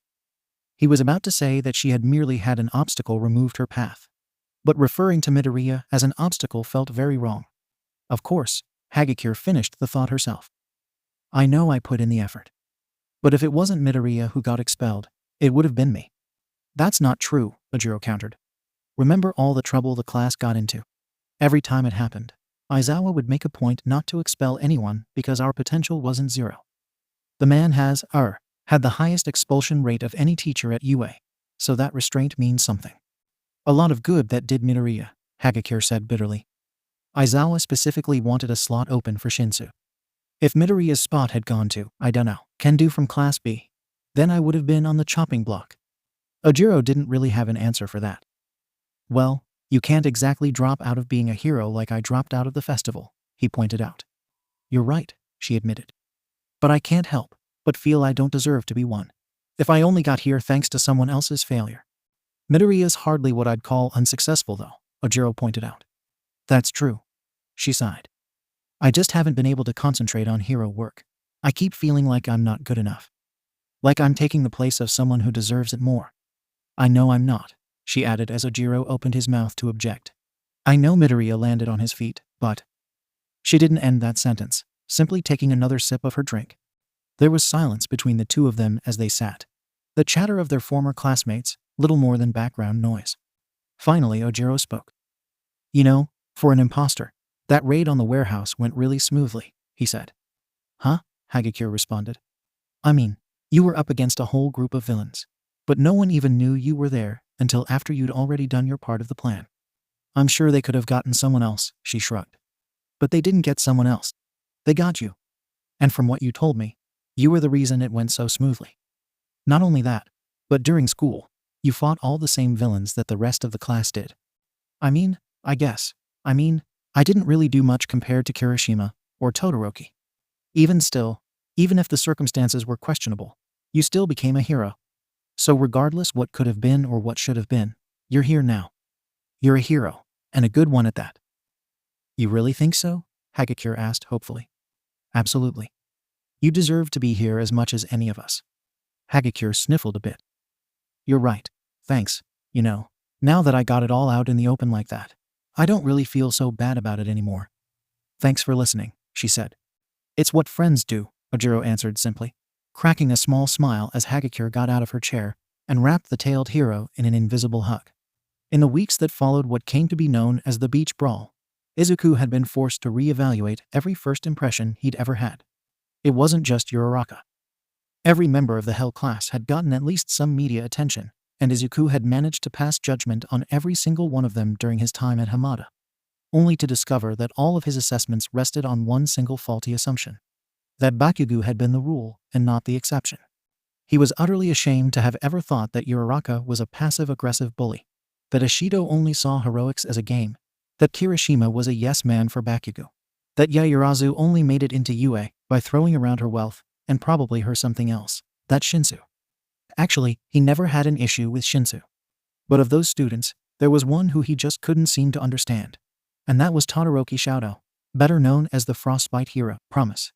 Izuku was always mystified by him, and his classmates always acted weirdly evasive whenever he broached the subject, and explained that Todoroki valued his privacy. Izuku had the day off, so he decided to use the downtime to look into the icy enigma. First thing that puzzled Izuku was the name. It was common knowledge that he was the son of Endeavor, and it made sense to him that the two would have a similar naming scheme. Endeavor named himself that because he endeavored to become the #1 hero. So what promise did Shoto make? The title of the Frostbite Hero was one that concerned him. At first he thought it was no more than a cool, intimidating way to allude to his ice quirk. But then he did what he did best and started analyzing his quirk. Midoriya was a little surprised and concerned to discover that the longer a fight dragged on, his movements would get more sluggish, less precise. He was never able to get a close look, but he was beginning to think that the title was literal. Of course, at the time, Izuku had merely shrugged it off, dismissed it as classic Yua arrogance. If he was really going to cripple himself with his quirk, if he wasn't going to take his responsibilities seriously, then by all means, he was more than welcome to let reality slap him in the face. A mindset Izuku was trying really hard to break out of. But more important than his name or his quirk's side effects was his quirk itself. It was pretty simple on the face of things. He created ice with his right side and thawed it out with his left. But it couldn't be that simple. His father had one of the most powerful fire-based quirks anyone had seen, so there had to be more to it. So he did some digging for any footage he could find of Shoto. The sports festivals, the Hasu incident, his official debut as Promise, but nothing appeared out of the ordinary. He shook his head. There's got to be something I'm missing. So he started watching them all over again, in a different order this time. By sheer luck, he began this second round of viewing with the third-year sports festivals, and he found the abnormality he was searching for in Todoroki's match in the semifinals against one Monoma Nito. He knew Monoma. He was the pro-hero copycat, after all. Izuku had to admit, in spite of being part of the school he so deeply despised, he always deeply admired Monoma for his own analytical abilities, no doubt cultivated to facilitate his own quirk. After all, copying a quirk would do him no good if he didn't understand it at a glance. The fight began as most of Shoto's other sports festival fights did, with an overwhelming wave of ice. But by now, most of US hero students were used to it. Guess Bakugo isn't the only one who struggled with predictability, Izuku thought as Monoma reflexively dodged it. He wasted no time in closing the gap between the two. For the first sports festival, this was a massive challenge that no one was able to pull off. By this point, it was apparent that Todoroki was a one-trick pony. Izuku figured that the only reason Aizawa never expelled him was because he didn't want any backlash from Endeavor, and the other students more or less knew how to counteract him. They still often fell to his sheer power though. But this time was different. Monoma used the ice to propel himself further into the air and out of Todoroki's range, coming to a landing on Todoroki's left, and immediately reaching out and grabbing his arm. This was where things began to feel strange. There was a slight pause as Monoma made contact. It looked as though Monoma had said something, but no words could be heard. Whatever he said, it must have really hit home, since Todoroki immediately responded by unleashing a point-blank avalanche at a size that Izuku only ever saw him use in villain fights. Todoroki was declared the winner, but as he walked away, he turned to say something to Monoma which, again, wasn't picked up. The footage ended there. Izuku frowned, rewinding to the pause right before the finishing blow. He went through it, frame by frame, trying to find something he missed. Then, right before Todoroki made his move, he saw a disturbance in the light, forming from Monoma's hand, that disappeared when the wave of ice took over. He replayed those few frames over and over again, tried to listen to what Monoma had said, but to no avail. He was beginning to form a theory, but he had learned his lesson about jumping to conclusions. He'd need help for this one. And so, Izuku called his fiancée. They had been engaged for a while, but Izuku and Mei hadn't yet worked out the logistics of moving in together, since Izuku wanted to stay close to the Slice and Dice Hero agency where he worked. But Mei wanted to live close to Hatsum Industries, or even in the building itself if they could manage it. So it was a fairly long drive for Izuku to reach Hatsum's place, but nothing too bad. "Nice of you to come by, broccoli boy," she greeted with a kiss, which Izuku happily reciprocated. "You got the footage?" "Right here," Izuku replied, holding up a small plain DVD. "Perfect. "I've always wanted to use this baby for a big important project," she said, excitedly leading her future husband into a room with a massive TV screen that looked like it was built from the desecrated corpses of gaming computers. "It's not that big a deal." "Are you kidding? Anytime you analyze a pro hero, they're better for it," she said. "Remember when you came up with a workaround for Kaminari's quirk? About using one-way conductive material in his costume and relying more on physical contact? Anyone could have thought of that," Izuku countered bashfully. "But they didn't. You did." Izuku smiled and blushed in response. "Anyway," Hatsune continued, thumbing the elaborate TV hodgepodge, "I bet you're wondering what all this is about. Well, you know how in detective TV shows the police can do that whole zoom in and enhance thing, where they can pick up on stupidly tiny details in photos or security camera footage or whatever?" Izuku nodded. "I decided to make a baby that would let me do that myself." She took the disc from Izuku and inserted it into the TV. The two sat on the large couch across from the screen. Hatsune playfully curled up next to Izuku like they were getting ready to watch a movie, to which Izuku made no attempt to resist. The fight played out on the screen, the increase in resolution easily noticeable to Izuku. Once Monoma made contact, Izuku sat up. "There. Pause the video." Hatsune did so, pulling out a remote control that looked more like an honors math calculator. "I want to hear what Monoma is saying there." "Can you do that?" Izuku asked.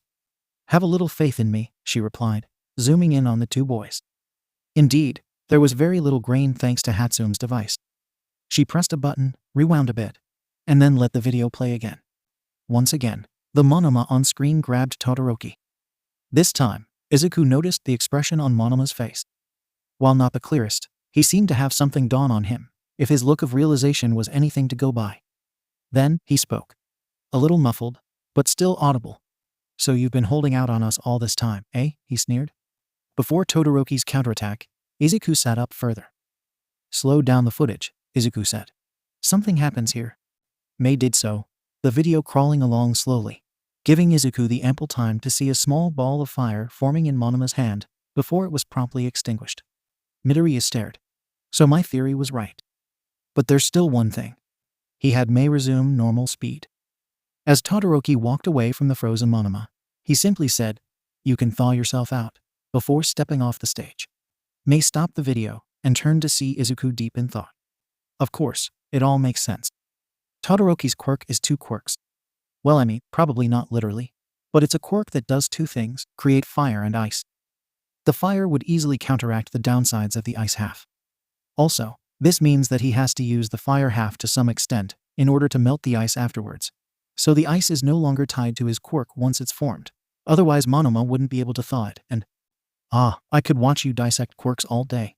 Mei sighed as Izuku jumped, realizing that he'd once again dove headfirst into the Midoriya mutter trademark. "This answers every question I had about his quirk," he said. "But why? Todoroki has one of the most powerful quirks in existence. And yet, he's squandering it and only using half of it. There's gotta be a reason." "Well, you've been hanging out everyone from that class one way or another," Mei said. "You'll get to ask him yourself." "I don't know." He seemed to react kind of violently to what Monoma said. "But I'll give it a shot next time I meet up with those guys." That chance would come sooner than he thought. The villain sped down the street, her quirk propelling her forward by generating earthquakes behind her. Her loose blonde hair was covered by headgear, resembling a black motorcycle helmet. The rest of her armor was a dark silvery color with gold-colored shoulder pads, fingerless gauntlets, and boots. As she literally tore up the streets, traffic began to screech to a halt, horns honking as she made her way over to Nemoidia Bridge. The cracks she made with every step threatening to send the passing cars into the water below. Just as she made it to the center of the bridge, a grappling hook suddenly shot over the side, and, from below, popped a figure clad in green padded armor with metallic gauntlets and a metal mouthplate. "Hold it right there," he said, flicking his hands so the gauntlets began to crackle with electricity. "I'm pro-hero sleeper hit. You're under arrest for unauthorized quirk use, destruction of infrastructure, reckless endangerment, and suspected involvement in staging a prison break." "Who are you?" he demanded. "You can call me Epicenter," she said, her accented voice giving her away as American. "I'm what you would call a villain for hire. And yeah, I'm the one who broke all those other villains out. My employer told me the heroes here are much more interesting than the ones back home. So please," she taunted, assuming a fighting stance, "indulge me." The people in the cars began to panic and flee their vehicles. as the road was too broken and unstable to drive on. But there was a dense crowd, and they were having difficulty getting through. As they ran past, Izuku ran forward, formulating a plan as he did. Okay, her quirk can only hit me while I'm on the ground, but there's nothing above me I can swing from. In addition, she can't use it on me in close quarters, since we're on a bridge, and she won't risk dropping herself. Chances are she knows that, and she'll be able to use her quirk to keep me away. Okay, plan A. Use my grapple gun horizontally and pull myself towards her. Pulling out his grapple gun, Izuku aimed to the guardrail just to her left and fired the cable, lifting off just as a shockwave passed under him, tearing up the road and taking out a chunk of bridge behind him. Izuku readied his gauntlet to punch her, but Epicenter reacted just in time to yank on the cable, sending Izuku swinging far out to the side. Izuku quickly detached the cable and brandished a second one, once again aiming at the guardrail. Once the cable was in place, he swung on the cable under the bridge and emerged on the other side. He released the cable and let his momentum bring him closer to her, immune to her quirk since he was completely untethered from the ground. He landed a good solid hit with his gauntlet into her helmet, cracking the visor a bit and sending her recoiling. Heh, she laughed as Izuku's fist hung in the air where it had struck. Izuku launched a punch with his other hand, but she caught it, and his gauntlet began to shake uncontrollably. Izuku's eyes widened. Oh crap, I did not think this through. Thinking quickly, he pulled his hand out of the metal gauntlet, just as she crumpled it up like paper. With no other option, Izuku collapsed the metal plating on his other gauntlet, folding it back up and leaving him with a black glove. Ah, going bare-knuckled, are we? Epicenter grinned. I like your style, Sleeper. The two began to exchange blows with the terrified civilians running past them in either direction, trying to get to safety. Izuku's smaller frame was able to easily dodge her blows, but her metal armor made it hard to do any significant damage to her. Really, her only weak spots were the joints and her neck. But she was a trained fighter and managed to block each hit aimed there. Finally, Epicenter backed off a bit. You know what? I'm getting bored. Let's spice things up a bit. She raised her fist and slammed it onto the ground, causing the bridge to give way beneath them. Epicenter was able to get back to solid ground quickly, and Izuku was quick on the draw with his grapple gun. But he was too late to stop the cars and people from falling with the bridge. Just then, a cold wind blew through the area as a mass of ice suddenly appeared and formed a new bridge, atop which was Promise, one side of him completely covered in ice. Just in time, Promise, Izuku welcomed. Together, we should have no problem taking her down. You can leave this to me, Todoroki said, stepping forward. I can handle this. You go help direct traffic or something. Okay, rude. No, I'm staying. The police already have the evacuation under control. Just stay out of my way then, Todoroki insisted. You'll only get in the way if you try to help. Izuku grit his teeth, but backed off anyway. Like it or not, he's a lot stronger than me. You know, you really need to be nicer to your coworkers, Epicenter pointed out. You never know when you'll need them to have your back. She punctuated this by smashing her fist into the bridge and creating a massive wave of spikes that shot up from the asphalt towards Todoroki, who simply surfed on a wave of ice over the spikes. Izuku knew what he was going to do. Promise, wait. The villain, she's going to. He didn't listen. With a lethargic sweep of his hand, he threw a massive amount of ice her way, the freezing wave overwhelming her and freezing her there. HMPH, Todoroki glowered at the frozen villain. You see, Sleeper hit? You needn't have bothered. Crack. The icy prison shattered immediately, Epicenter none the worse for wear as the broke free like it was nothing. Izuku knew this would happen. Promise, that villain's quirk lets her create shockwaves and vibrations on any solid surface. She's got the perfect quirk to counter yours. Your ice isn't going to help. It's better than not having one at all, Todoroki shot back. Izuku flinched, before his shocked expression gave way to anger. Guess the apple doesn't fall far from the tree after all. Todoroki continued his ineffectual assault on the villain, his ice constantly failing to overwhelm the villain. He was, however, able to use it effectively to defend against her own attack when she used the bridge as a weapon. Izuku, however, noticed a distressing trend. Todoroki's onslaughts were getting weaker and weaker, his movements slower and less precise. It's the cold, he realized. The ice is starting to take its toll on him. Todoroki found himself knocked back towards Izuku, pushed back after blocking a hit from Epicenter's quirk. It was then Izuku's mind snapped back to his discovery of the hidden side of his quirk. He knew what needed to happen. Promise, Izuku tried again. Your ice isn't going to work. You need to use your fire if you want to beat her. Todoroki flinched, then turned to glare at him. What did you say? I know your ice is only half your quirk, Izuku pressed. Not only is your ice not doing anything, but it's slowing you down. You need to use your fire. Did my father put you up to this? Todoroki growled, seemingly forgetting the villain standing mere meters away. Speaking of, Epicenter began to feel incredibly awkward. This conversation is kinda getting personal, so I'm just gonna go. She quickly turned tail and bolted away. The two heroes stopped their argument and turned to her. Todoroki began to ride a wave of ice after her, but he soon succumbed to the cold, losing focus and falling down to the street below him as his ice crumbled.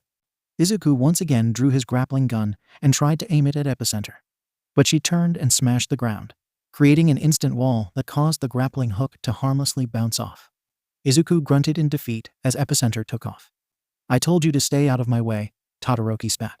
But you just had to interfere. How is this my fault? Izuku replied. You could have easily overwhelmed her with your fire. How much? Excuse me. How much is my father paying you? Is that what this is about? Izuku asked. You're holding back, handicapping yourself, only using half of your potential, and letting yourself get frostbite just to spite Endeavor. You know nothing about me or my family problems, Todoroki growled. You're right. I don't know. I have my suspicions, but that's all they are. But there is one thing I do know. He leveled a glare at Todoroki. I know that you were blessed with the perfect quirk, an insanely powerful one that can basically ignore its own downsides just by using the other half of it. And you're only using half of it just to spite your father.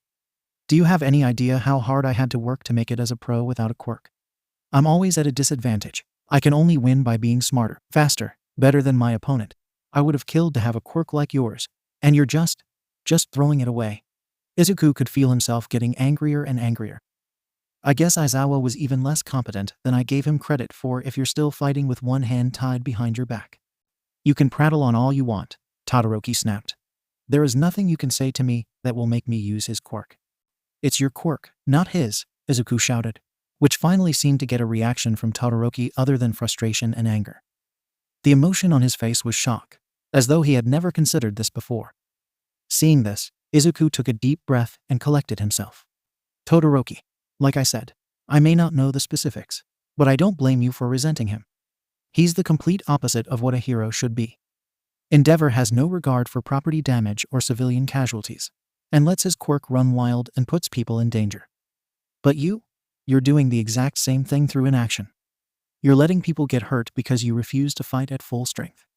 For the longest time, he continued, his voice shaking, I thought the hero course at UA was full of arrogant, self-important fakes. And you know what? I guess I was right about at least one of you. Turning away from a speechless Todoroki, Izuku faced the direction Epicenter took off. Now, if you'll excuse me, I need to go after a villain who you could have stopped. With that, Izuku took off after the villain, following the cracked roads, leaving Todoroki to stew in his thoughts. It's my quirk, not his. But he gave it to me, didn't he? And besides, fire can only destroy. It can only cause pain, can't it? As Shadow's thoughts continued like this, he realized that the ice around him was beginning to melt. Thankfully, the bridge was clear of traffic, so the melting ice didn't pose an issue. But more to the point, he felt feeling return to his cold and numb body as the warmth of his quirk flowed through him. His eyes widened as Izuku's words finally sunk in. It's my quirk. Not Endeavor's, mine. No one else's. He clenched his fist as he readied his ice once again to pursue Izuku. At least now I know where his hero name came from, Izuku thought bitterly. This is sleeper hit. Promise is out of commission and Epicenter got away. She's heading downtown. Requesting backup, he said into his earpiece. Sorry bro, Red Riot responded. We're still tied up with the villain breakout. Some of these guys were with the League, and we can't spare anyone else. We'll send a message to evacuate the residential area though. Understood, Izuku said, cutting off the communication before whipping out his grappling hook and launching it at some overhead scaffolding, grateful he had something to swing from for once. Now that he was able to cover much more ground, he was able to catch up to her pretty quickly. Releasing the cable, he quickly unfolded his gauntlet and electrified it as he let himself fall towards her. Epicenter looked back too late, and Izuku brought down his trademark taser fist on her armor, sending a jolt of electricity through her as he touched down into a 3-point landing. Fighting through the electricity, Epicenter managed to slowly reach a hand for Izuku's gauntlet, forcing Izuku to pull back and avoid having his second gauntlet get destroyed. Now free, Epicenter slammed the ground again, and a wave of earth pushed Izuku back. He picked himself back up, fired his grappling hook into the air, and pulled himself up to a nearby apartment building, just as another wave was sent his way. As Izuku prepared to drop down and make another attack, Epicenter ran towards the building and slammed her fist into it. The building began to shake, and Izuku's footing became a lot less stable. Finally, the building began to split apart and collapse, sending Izuku falling, only to find himself landing on a cold, slippery slide that gently brought him back down to ground level. On exiting the slide, he rolled into a landing and saw Shadow there, looking none the worse for wear. "Back for round 2, are you?" Epicenter grinned. Her helmet cracked enough to show off her pearly whites. "I don't think your ice is going to work any better than it did last time. I'd like to see you try and break this," Shadow fired back as he shot a wall of burning flames at the villain. He stopped it after only a couple seconds, but that was enough time for the metal costume Epicenter was wearing to heat up. Oh, Epicenter hissed as she quickly began freeing herself from her burning hot armor, the chestplate and gauntlets coming off, leaving her with a black tank top. "Here, let me help you cool off," Shadow said as he once again enveloped her in ice. Izuku was worried she'd break out of it again, but when she didn't, Izuku's eyes widened in understanding. The armor helped resist the cold, but without it, she was starting to go numb from the frigid temperatures, slowing down her quirk massively. She was able to free one arm, but before she could do anything else, she quickly found it wrapped up and pulled by Izuku's grappling gun.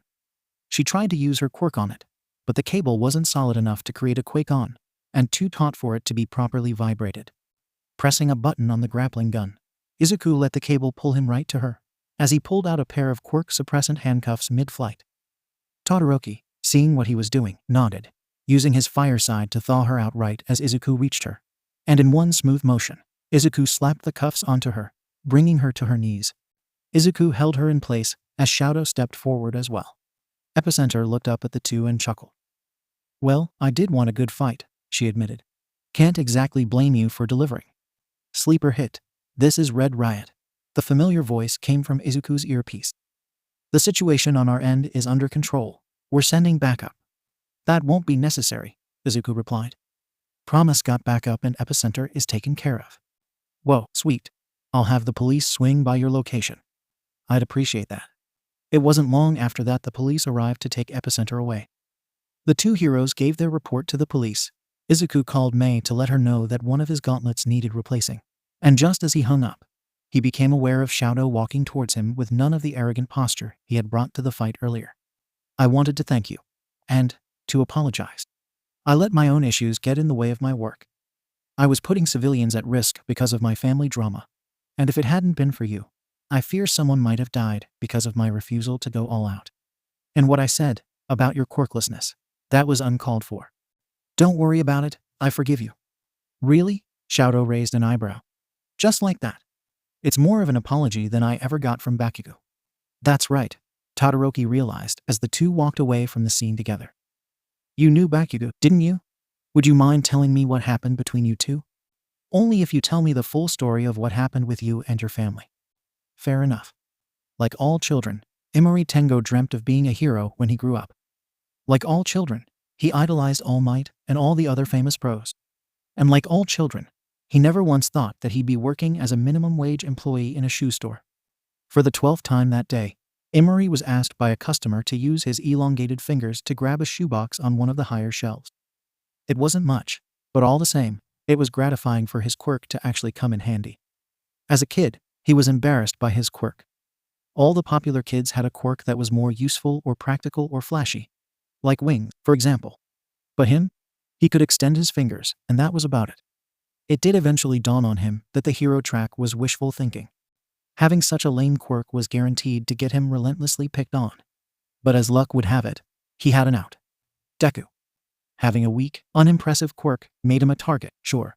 But no one would bother him if there was an infinitely more pathetic target going to the same school. And so he joined in when a few of the other kids, including Bakugo, started tormenting him, and Imari actually felt safe. In hindsight, though, he realized how messed up it all was, and it started to sink in one day when King Nitro made his official debut shortly after graduation. Emery recognized Bakugo's quirk, then recognized the rest of him, feeling a little nostalgic.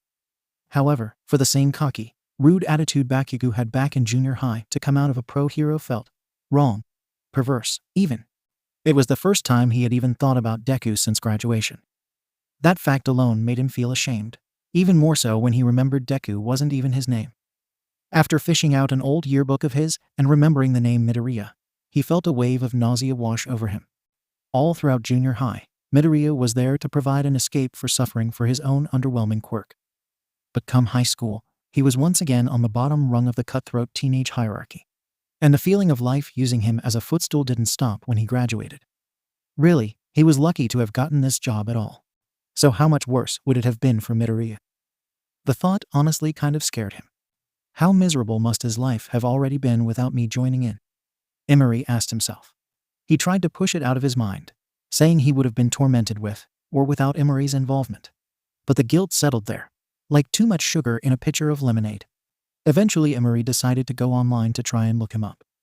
He didn't find any social media accounts, but he did stumble upon his name in the context of some event held by Hamada Institute, some school he'd never heard of before. So he would have graduated by now.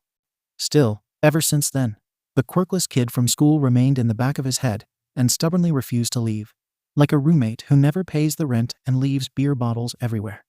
He tried not to think about it as he went about his shift. It was pretty uneventful, all things considered. As usual, at 11:15 am, he headed off for his lunch break.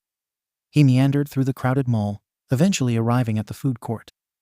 After considering his options, he sighed and just decided to go to W.C. Donald's. He waited in line, ordered his food, and went to go find an empty table when he saw it. A curly mess of dark green hair appeared in his peripheral vision, and suddenly it was all he could see. Luckily, he seemed preoccupied on his phone, so he didn't notice Emery staring. Green hair, freckles, big ol' eyes, that was Midoriya all right, calmly eating lunch, while wearing some weird black gloves. By sheer dumb luck, the only empty table was right next to him. Emery sat down and started eating his meal, his mind racing trying to decide what to do now. Apologize? He'd love to, but how would he go about that? Hey Midoriya, it's me, the guy who helped make your life a living hell all through junior high. Sorry about that. Wanna be friends? He shook his head, grateful that he hadn't been noticed yet. Ultimately, he wouldn't get the opportunity to make a choice, as everyone's attention turned to a ruckus slowly advancing into the center of the food court. The baffling sight that awaited him was a stampede of what looked like 40 people with identical gold-colored jackets. In fact, they all looked completely identical. Same neatly combed brown hair, same cold blue eyes, same pale complexion. It must have been the work of a quirk, he realized. The mob was being pursued by a group of police officers, but they refrained from firing when the stampede entered the crowded, target-rich area that was the food court. Emery noticed they were all carrying knives, aside from a few who were carrying briefcases, and realized at the same time as everyone else that these were villains, or rather, a single villain with a duplication quirk. One of them got up on top of a table and yelled out, "Attention everyone. This is Zeitgeist speaking. You are now our hostages." Some of the duplicates pulled their knives out and held them threateningly to random people who were just trying to eat. A few of them grabbed a few drinks from off of random tables and started drinking them, much to his confusion. Emery slowly crawled under the table to stay hidden as the villain, whose name was apparently Zeitgeist, began yelling his demands. The first thing he did was look around for Midoriya, and found him also underneath a table, which had been upturned in the chaos. Except Midoriya didn't look scared at all. In fact, his mind appeared to be racing at 1,000 miles per hour. What is going on? Just my luck, Izuku thought as he remained out of sight. The one day May has my costume in the shop for repairs. I'm stuck in hostage situation. Good thing I have some of the bits, at least. He mostly ignored the villain's demands, or would it be villain's demands? Since it was fairly evident what had happened. Zeitgeist committed a heist, and were now holding the food court hostage until the cops let him them go. Standard stuff. He examined the copies for any details he missed, but the only one he could find was that all the copies wore very expensive-looking watches. Maybe I can find a clue for how to tell them apart. Excuse me, he asked one copy, putting on the facade of a frightened, nervous hostage. What do you want? The copy asked harshly. I know I'm a hostage and all, but, I really need to use the bathroom. I ate too much quesadilla bell, you see, and... You can. Stop talking now, the copy groaned, and pointed over to the restroom at the end of the food court. Don't even think about trying to escape. Thank you, Izuku said, taking a good look up and down the copy before he left, briefly pausing when he noticed the watch. It was a digital watch with a light green screen, and the time displayed, very clearly, as 1:30 am. Interesting, Izuku thought as he went into the bathroom. Wasting no time, he went into a stall, stood up on the toilet, and pried off the ventilation duct above it before climbing up into it. He crawled through until he arrived at one duct that overlooked the whole food court. He slowly, quietly opened it and peered out of it. Reaching into his pocket, he pulled out a device May had made for him, basically a scope to zoom in on things from a distance. May designed it essentially to mimic her own quirk, which would help Izuku's hero work. Acting on a hunch, he zoomed in on one of the watches. It read 4:30 p.m. He zoomed in on another one. 6 am. Each and every watch had a different time on it. In fact, a few of them even had a different date on them, tomorrow's date, to be exact. Interesting, Izuku though, a theory taking shape in his analytical mind. He turned his attention to one copy in particular, holding a steaming cup of W.C. Donald's coffee. Time to go down and test my theory. Before he went back down the vent, however, he made sure to identify the one copy whose watch had the proper date and time. He walked out of the restroom, walking back to the main area as the copy from earlier glared at him. Once the copy wasn't looking anymore, Izuku slowly made his way over to the one holding the coffee, accidentally bumping into him. The coffee spilled onto the Zeitgeist copy's hand, eliciting a hiss of pain as the coffee burned his hand. He whirled on Izuku, who put his hands up.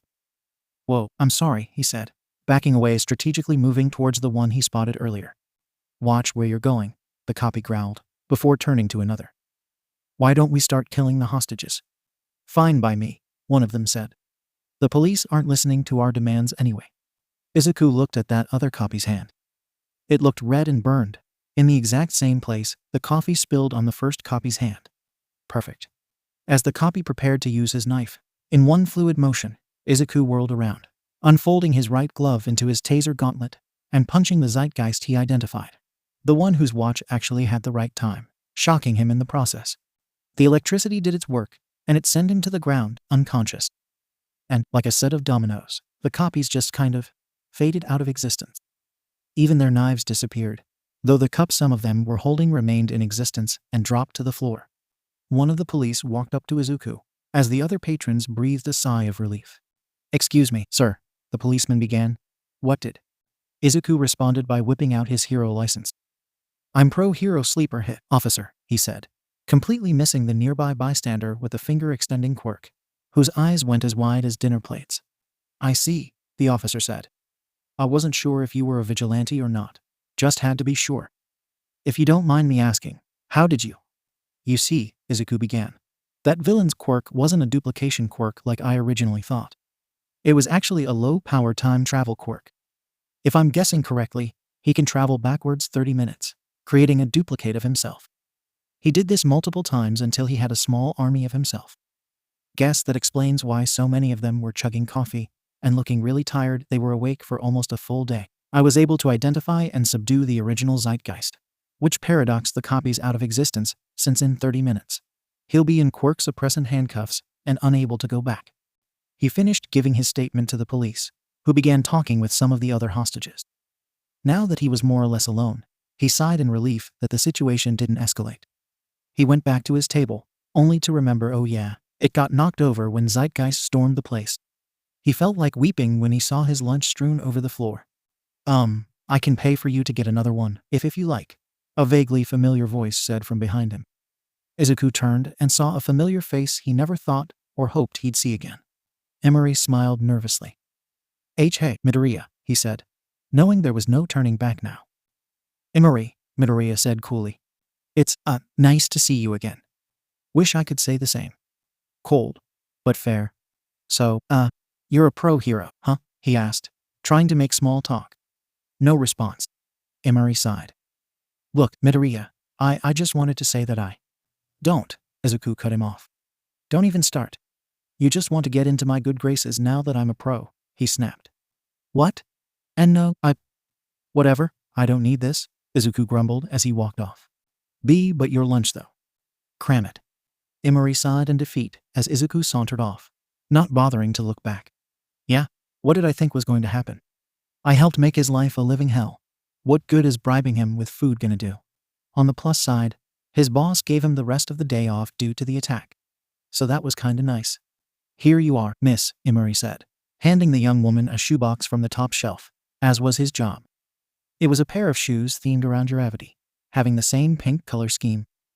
The hero-themed shoes were easily the most popular shoes the store had in stock. Well, all except for King Nitro. Just a couple weeks after the mall incident, a massive controversy erupted about quirk discrimination at UA. And shortly afterwards, there was an incident in Musatafu resulting in King Nitro losing his license. After the woman thanked him and headed to checkout, he sighed. In hindsight, he was surprised Bakugo lasted that long. Their old schools had clearly given him a free pass due to being quirk-centric, and as such, Bakugo never grew out of the mindset that the rules didn't apply to him. Guess if UA couldn't fix that about him, they got what was coming to them. Excuse me? A voice behind him said. You wouldn't happen to have any red boots around here, would you? Emery responded as he turned to face the customer. That's an oddly specific reek, Midoriya. There he was, the same guy who saved him, and then told him off. Yeah, it's me. Look, Midoriya, Emery began. Midoriya didn't interrupt him this time, so he took that as his cue to continue. I'm really, truly sorry about how I treated you. I was trying to avoid getting picked on for my own lame quirk and, that's no excuse. I was messed up. I should never have done any of that to you. I was so focused on not being at the very bottom, I didn't realize how badly I was hurting the person I thought was below me. The person I should have known to stand beside. I know you don't forgive me. I just needed to get all that off my chest. A moment passes as Midoriya mulls over his answer. Finally, he spoke. I'm glad that at least one of my old classmates grew up. Emery was a little surprised that was the reply. Neither of us are the same person we were back in junior high, he continued. I shouldn't have shot you down like that, back at the food court. I had it coming, Emery admitted. That you did, Emery. But you know what? A lot's happened in the past week or so, and I have a lot of peace to make. Emery finally dared to get his hopes up. So, am I forgiven? Look, I'm not going to get all buddy-buddy with a former bully of mine. But like I said, Izuku replied, you're a different person from junior high. And there's really no point holding a grudge against someone who doesn't exist anymore. And unlike a certain someone, you've grown up. So yes, I forgive you. He finished as Emery let out a sigh of relief, feeling a weight lifted from his shoulders. You still owe me lunch though. Hatsume was humming some obnoxiously catchy tune as she welded some metal plates together. She had quite a bit of free time today. Izuku hadn't had any major cases lately, just a couple petty crimes that were easily dealt with, so his gear didn't have any major maintenance due. Not only that, but she hadn't had any orders for support gear lately, so it was back to her pet project. She wasn't really sure why she continued to work on these things. After all, the original recipient had turned her down, saying his career was more or less over, and he'd accepted that. Still, she enjoyed the challenge of putting these things together. And besides, Izuku suggested she keep at it. Think of it this way, he said once, when May asked him for his honest opinion on whether he thought the project was worth continuing. In our line of work, those sorts of injuries aren't that rare. Chances are, someone's gonna get hurt the same way. They'll want to keep going, and you'll be in the perfect position to help them. Just think about how that would impact Hatsume Industries. You'd be single-handedly responsible for saving a hero's career from certain death. And then there are the civilian applications. Of course, by that point Izuku had already convinced her, and her motivation had already been rekindled. So she simply shut him up with a kiss, told him she needed to get back to work. And that was that. She wiped the sweat off her brow with a rag and sighed. It was exhausting, the programming difficult to figure out, and the assembly a nightmare, but it was finished. Izuku was right. Even if her original idea wouldn't come to fruition, there was no way there wasn't a market for. Cat loves food. Yeah. Cat loves food, yeah. On hearing that familiar ringtone, she moved the rag to her left hand and picked up her phone. You've reached Hatsume Industries. How can I direct your call? I'm sorry. I could have sworn this was your personal number. Oh, Tensei, she said, recognizing the voice. It is. I just greet everyone like that. What's up? It's Tenya, the retired pro explained. He woke up from his coma this morning. On the day of the Hell class's first sports festival, Ida Tensei, aka the pro hero Ingenium, was attacked and paralyzed by the hero killer. Shortly afterwards, during the class's internships, His younger brother and hero in training Ida Tenya went AWOL to hunt down the hero killer and avenge his brother. Not only did he fail to stop the hero killer from murdering another pro-hero native, but he himself was heavily injured. He nearly died from the blood loss alone. But in addition, Stain did severe damage to the young man's spine. The only things preventing him from ending the student's life right then, and there were the Nomas sent by the League of Villains to attack the city. Miraculously, Ida survived. But by the time he was found and given medical attention, he had already slipped into a coma, where he remained for 4 years. When he woke up, word spread through his former class like wildfire, and his hospital room was swarming with visitors. Though after their first disastrous attempt to crowd into his room at once, they started visiting him individually. The most frequent visitor Ida got was Uraraka. During their time as classmates, the two had gotten along pretty well, and it more or less started during their first heroics class. They had been assigned as the villains during that first exercise, with the opposing hero team being Bakugo and Jiru. To say it was an absolute disaster would be an understatement. "So, this is the bomb," Uraraka muttered as she picked up the deceptively light prop. "Alright, what's the plan?" "Isn't it obvious?" Ida said, trying to make his voice sound more sinister and failing miserably. "We wait here, and when the heroes arrive, we'll hold the line until it's over." "I don't think that'll work," she said. "Bakugo's got a really powerful explosion quirk, and while both of us have effective short-ranged quirks, I think he'll be able to overpower us pretty easily. Plus, I can't get close enough to remove his gravity." "I could keep him distracted, and you sneak up on him," Ida suggested. "But then there's Jiru. If she's around, she'll be able to stop me." "Then we'll divide and conquer," Ida proclaimed. "Bakugo is clearly looking for a fight, so I'll give him one. If I understand Jiru's quirk correctly, she'll be able to find you and sneak to your location without Bakugo noticing. Then you can get the drop on her. Once she's done, I can return to your location, where we'll have him outnumbered 2-1. Uraraka finished as she put the pieces together. "Then we can capture him, or at least hold him until the time runs out." "Sounds like a plan to me," Uraraka nodded. "Let's do this." "Okay, once we're in, I'll use my quirk to find them," Jiru said. "If they're in the same room talking to each other, it's a safe bet the bomb is there. If they aren't, I'll listen to their footsteps, and we'll split up. Are you even listening?" Bakugo didn't respond, flexing and unflexing his fingers as he glared at the entrance. "Hey, Bakugo." "Shut up, extra," Bakugo snapped back. "You're breaking my concentration." "We're supposed to be working together," she pointed out. "Like I need your help to take on these weaklings," he replied. "You may now enter the building," All Might said over the speaker. Jiru opened her mouth to speak, but before she could get the first syllable out, Bakugo blew past her into the building. "Hey, wait," she called, but Bakugo was either having a hard time hearing her over the sound of his explosions, or he just didn't care. Probably both. Jiru groaned and used her quirk, plugging her earphone jack into the wall to listen for anything. She forced herself to ignore the sound of Bakugo blasting through the halls. When she heard it, the sound of Ida's engines tearing across the 4th floor, afterwards descending to the 3rd floor. "I think they're trying to cause a distraction," Jiru realized. "Ida will draw away Bakugo and keep him from getting to the bomb. That means Uraraka is probably waiting at the bomb." She ran up the stairs, up to the 2nd floor, then the 3rd. As soon as she reached the 3rd floor, she was caught off guard by a loud explosion just a couple rooms to her left. "Get back here, extra," Bakugo shouted. "You'll never catch me, hero," Ida replied, evidently taking his role as villain super seriously. Not wanting to pull the pin on her walking grenade of a teammate by interfering in the fight, she resumed her original plan of using stealth. However, she encountered a bit of a hiccup when she tried using her quirk in the stairwell leading to the 4th floor.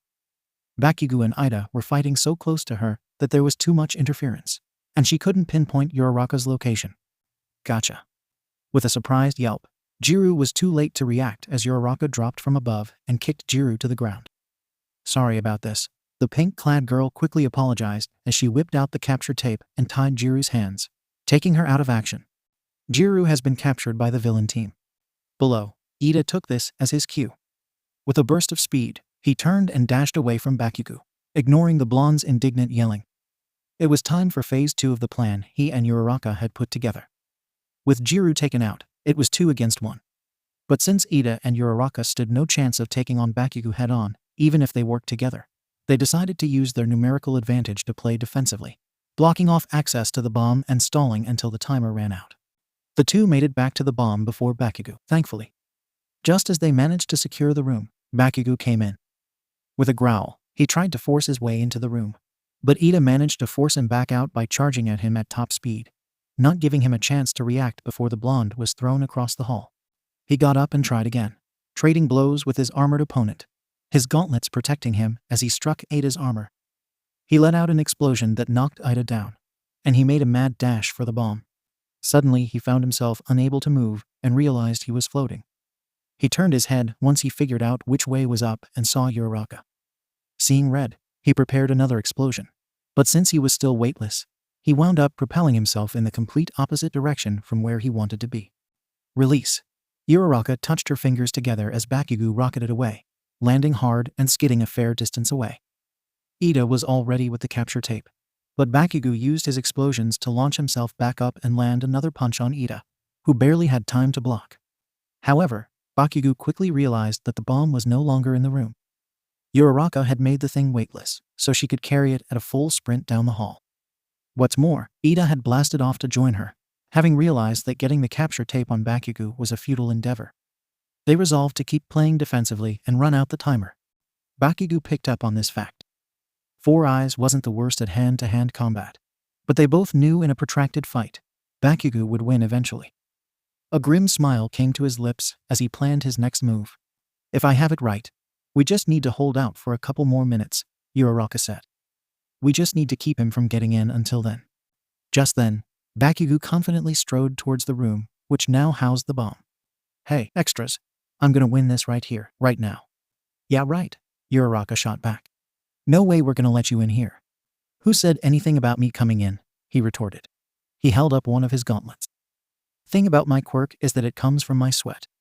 These gauntlets here store up all the excess for me to fire off later, he explained. And I've had a lot of time to work up a good sweat. He grabbed the pin on his grenade-shaped right gauntlet and pulled it out. Bakugo, stop. Do not fire your gauntlets. You could seriously injure. Unfortunately, All Might didn't get to finish his warning. Krakow. NGH, Uraraka groaned as she sat up. She blearily took note of where she was and remembered that she was in Recovery Girl's office, laid down on a bed. Oh right, she looked around and saw Ida, similarly incapacitated, on another bed that had been wheeled in. The sun was starting to set, resulting in a reddish glow filling the room. Good to see you're awake, dearie, Recovery Girl said pleasantly. Once your friend here wakes up, I just need to look you both over a bit, and then you can go. Here, have a gummy. Uraraka nodded as she took one. Oh, and congratulations on your victory. Huh? Uraraka reacted with a start. We won. But how did we? On a technicality, yes, but you still won. If that had been a real scenario, then where would Bakugo's actions have led? Uraraka's eyes widened in realization. Letting off such a massive explosion in the same room as a nuclear warhead would be the literal worst thing to do in that scenario. No wonder he'd gotten disqualified. I saw the footage. You and your friend played your parts perfectly, Recovery Girl continued as they heard a stirring from the other side of the room. Ida sat up and opened his eyes slowly. After Recovery Girl had made sure they healed properly and filled some forms, they were free to go. The two were the only students left in the building, so it was just the two of them walking to the train station. You did a great job today, Uraraka said, not wanting to walk in awkward silence. As did you, the taller bespectacled boy replied. I fear that I didn't get into character as well as I would have liked, but it was an enlightening experience. To see such a situation from the perspective of the villain has done wonders to make us more familiar with a villain's mindset, a skill which will greatly benefit us as heroes. That must be the true hidden genius of this test.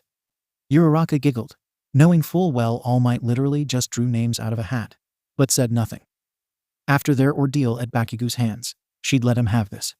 I think we work pretty well together, you know? She asked. I couldn't agree more, Uraraka-san, he replied as they arrived at the station and had to part ways. You can just call me Ochako if you want. All right, Ochako. I'll see you tomorrow. Same to you. I can't wait to train alongside you, Tenya. And so here they were now, catching up like old friends in a hospital room 4 years later. Wait, how many classmates wound up in the top 50? Ida asked, incredulously. He had just returned to his hotel room after a session of physical therapy, and Uraraka had just dropped in for a friendly visit. I know, it's kind of insane, but it makes sense, Uraraka replied. Those villains from the OSG came back in force, and they wound up being the real deal. Indeed, the League of Villains was an annoying thorn in the Hell class's side throughout their time at UA. They weren't slowed down whatsoever when their leader, All for One, was killed in his battle with All Might, who later succumbed to his own injuries. Sure, they were running around like chickens with their heads cut off, but that just made them more unpredictable and more dangerous in some ways. They kept targeting us for reasons that are beyond me, though they seemed to keep going after Kirishima for some reason. Anyway, all those high-profile villain battles kind of dragged us into the limelight, kicking and screaming. And now, everyone knows about the Hell class. Well, let me just say that I am so happy for all of you, Ida said. Uraraka felt the urge to giggle as Ida attempted to make that chopping hand motion. He always did whenever he got passionate about things. But he looked like it was real uncomfortable and a little painful to do. So she immediately felt guilty. Muscle memories shot, huh? Indeed, physical therapy has been an ordeal. The two sat in silence for a moment before Uraraka asked another question. Do you think you'll go back to UA once you recover? The question confused him. Aren't I expelled? He asked. I disobeyed direct orders from the hero I was interning with, ran off on my own after a villain during a crisis and tried to kill him. Why wouldn't Aizawa expel me? Funny story. We asked Aizawa the same thing. He said he didn't want to make it official until you were conscious enough to answer for your actions. But since he doesn't teach at UA anymore, that's no longer an issue. Aizawa-sensei is no longer at UA, Ida asked, surprised. Why not? Oh wow, you mean I never told you about Sleeper Hit? Uraraka gasped. Who's that? A villain? The opposite, actually. He's a pro-hero. Remember that green-haired kid from the first day? The one who failed the quirk test? The one who saved you from the zero-pointer, Ida realized in awe. When the ground started shaking and the massive robot appeared, Ida did the thing that most sane people would do. Run in the opposite direction. Of course, he was not most people. He was applying to train to be a hero, which is also not most people. But Present Mike had made it perfectly clear. There was nothing to be gained from taking the thing on. So he ran. Most of the other examinees had the exact same idea, running for dear life. But in the corner of Ida's peripheral vision, he saw a green blur dash in the opposite direction of the crowd. Ida recognized him as the disruptive kid from the written exam, and the one who he had caught trying to throw off that brunette's focus. Whatever is his damage, he thought to himself, until he traced the green boy's path and realized where he was running and why. Trapped beneath rubble, directly in the path of the hulking tank, was that aforementioned brunette. Is he? He shook his head. No way is he going to try to take on the zero-pointer. He was correct, at least at first. Midoriya Izuku had no intention of going up against a massive building-sized robot with nothing but a grappling hook and a dream. He fired said grappling hook, assembled from spare parts he found cleaning up Dagaba, and with the help of a tutorial he found online, and swung over one of the many light poles that lined the fake city and swung towards her. He quickly landed near her and bent down to try and lift the rubble pinning her legs. RGH, your quirk is zero gravity, right? Can you use it on the rubble? Can't, she weakly managed. Broke one of my fingers, and my other hand is stuck too. I getcha. He scanned the area. He looked at her, then the rubble, then the zero-pointer, and got an idea. Okay, just sit tight. He jammed the prongs of the grappling hook underneath the rubble trapping Uraraka's legs, took the other end in his hand, and both Uraraka and Ida both watched with a mix of fascination and horror as he ran directly towards the zero-pointer. If I'm going to get the leverage I need for this plan to work, I'm gonna need height. But I can't throw the hook while it's attached to that piece of rubble. The only way I'm getting the momentum I need is to climb up the zero-pointer, silently thinking about how grateful he was for learning Parker along with his cleanup of Dagaba Beach. He scaled the sides of the robot's massive legs. The hulking behemoth took no notice of the ant trying to climb it, and when Izuku had enough height, he targeted the nearest light pole and kicked off, pressing a button on the grappling hook and withdrawing the slack as he fell. The cable went taut over the light pole and yanked hard on the rubble, Izuku's weight and falling speed producing enough force to lift the debris off Uraraka. It didn't keep it in the air forever, but it lifted it up enough that Uraraka was able to scramble away. Once it fell back down and Izuku retracted the grappling hook, he ran like crazy, using the hook to make his getaway, since it was faster than running. However, as he swung into the air via one of those light poles, Izuku's heart stopped as he heard a snap. The cable of his grappling hook immediately went slack as it detached from the grapple gun, followed by a couple of key parts that held it together. Izuku cursed himself for putting too much strain on a homemade device made out of literal garbage, and helplessly started plummeting to the ground, bracing himself for the inevitable impact. Said impact felt a lot more like a hand slapping him, and he was more surprised when the sudden loss of momentum didn't break every bone in his body. And he just realized that Uraraka had used her quirk on him to stop his fall. "Time's up," Present Mike shouted over the loudspeaker. The massive robot slowed to a stop as Uraraka hunched over and started throwing up. Ida just watched on in admiration. If this had been a real battle and not an exam, he might have done the same thing. He would later kick himself for that line of thought when he got his acceptance letter and learned about rescue points. But that's neither here nor there. Yeah, he enrolled in another school, and he wound up being a pro hero and… "Hey, are you okay?" Uraraka asked, concerned, noting that Ida had gone quiet. Ida sighed. "I don't think I ever apologized to him," he said. "I misjudged his actions at the entrance exam and singled him out in front of everyone, when he was the only one who saw the test for what it was, and I didn't have the chance to talk with him before he was expelled." "Well, I'm sure he barely remembers," she said, before reconsidering. "Either that, or he's been harboring an obsessive grudge all this time. 50-50 shot." "I see." They remained in silence for a bit. "In answer to your question," he said finally, "I would like to resume the hero track, but I can't. Even after physical therapy is done, it would take me years to get back to where I was. All the years' worth of muscle memory for controlling my quirk is gone. There's no way I'll be fighting fit in any realistic length of time." Before Uraraka could reply, someone else barged into the room. "Hey, is this the right room? Your brother told me, but I forgot to write it down, and I barged into like 3 rooms before this one. But then I overheard what you just said, and I realized my timing couldn't have been better," Hatsume stated as she walked in like they owned the place. Considering one of the last things Ida remembered before his coma was his utter humiliation at her hands during the sports festival, he panicked a bit, flinching away. "Hatsume-san, what are you doing here?" Hatsume grinned, seemingly oblivious to how uncomfortable Ida was in her presence. "I just wanted to say hi to you. It's been a really long time. But also, I heard you want to get back to heroing, and I've got a baby in the works that'll really help. I actually made it for your brother, but he didn't want it, and I'd hate to see it go to waste." I think I'll pass on that," Ida said nervously, not wanting to be subjected to any more of her babies in his condition. "Oh, don't worry," she said, her tone softening a little. "There won't be any explosions or anything, I promise. That's a Hatsume Industries guarantee." Ida looked over at Uraraka. "Hatsume Industries? Yeah, it's a thing now." "I see, Hatsume-san, I appreciate the offer. But after what happened at the sports festival…" "Oh, right," she said, remembering. "I getcha. Don't worry, I'm not going to use you as advertising this time. When I first designed it for your brother, I wanted to use this baby for publicity to get my support company off the ground. But he turned it down, but said he'd pay me to design it for you. So I kept working on it, and it just felt wrong of me to take advantage of you like that again. That, and I don't really need the free advertising anymore. If you don't want my help, that's totally fine." Ida was taken aback. Was this really the same Hatsume Mei who had used him as a commercial back at the sports festival? He mulled it over and sighed. "Oh well, what have I got to lose? You know what, I accept your offer." Mei's trademark domineering grin suddenly returned to her face.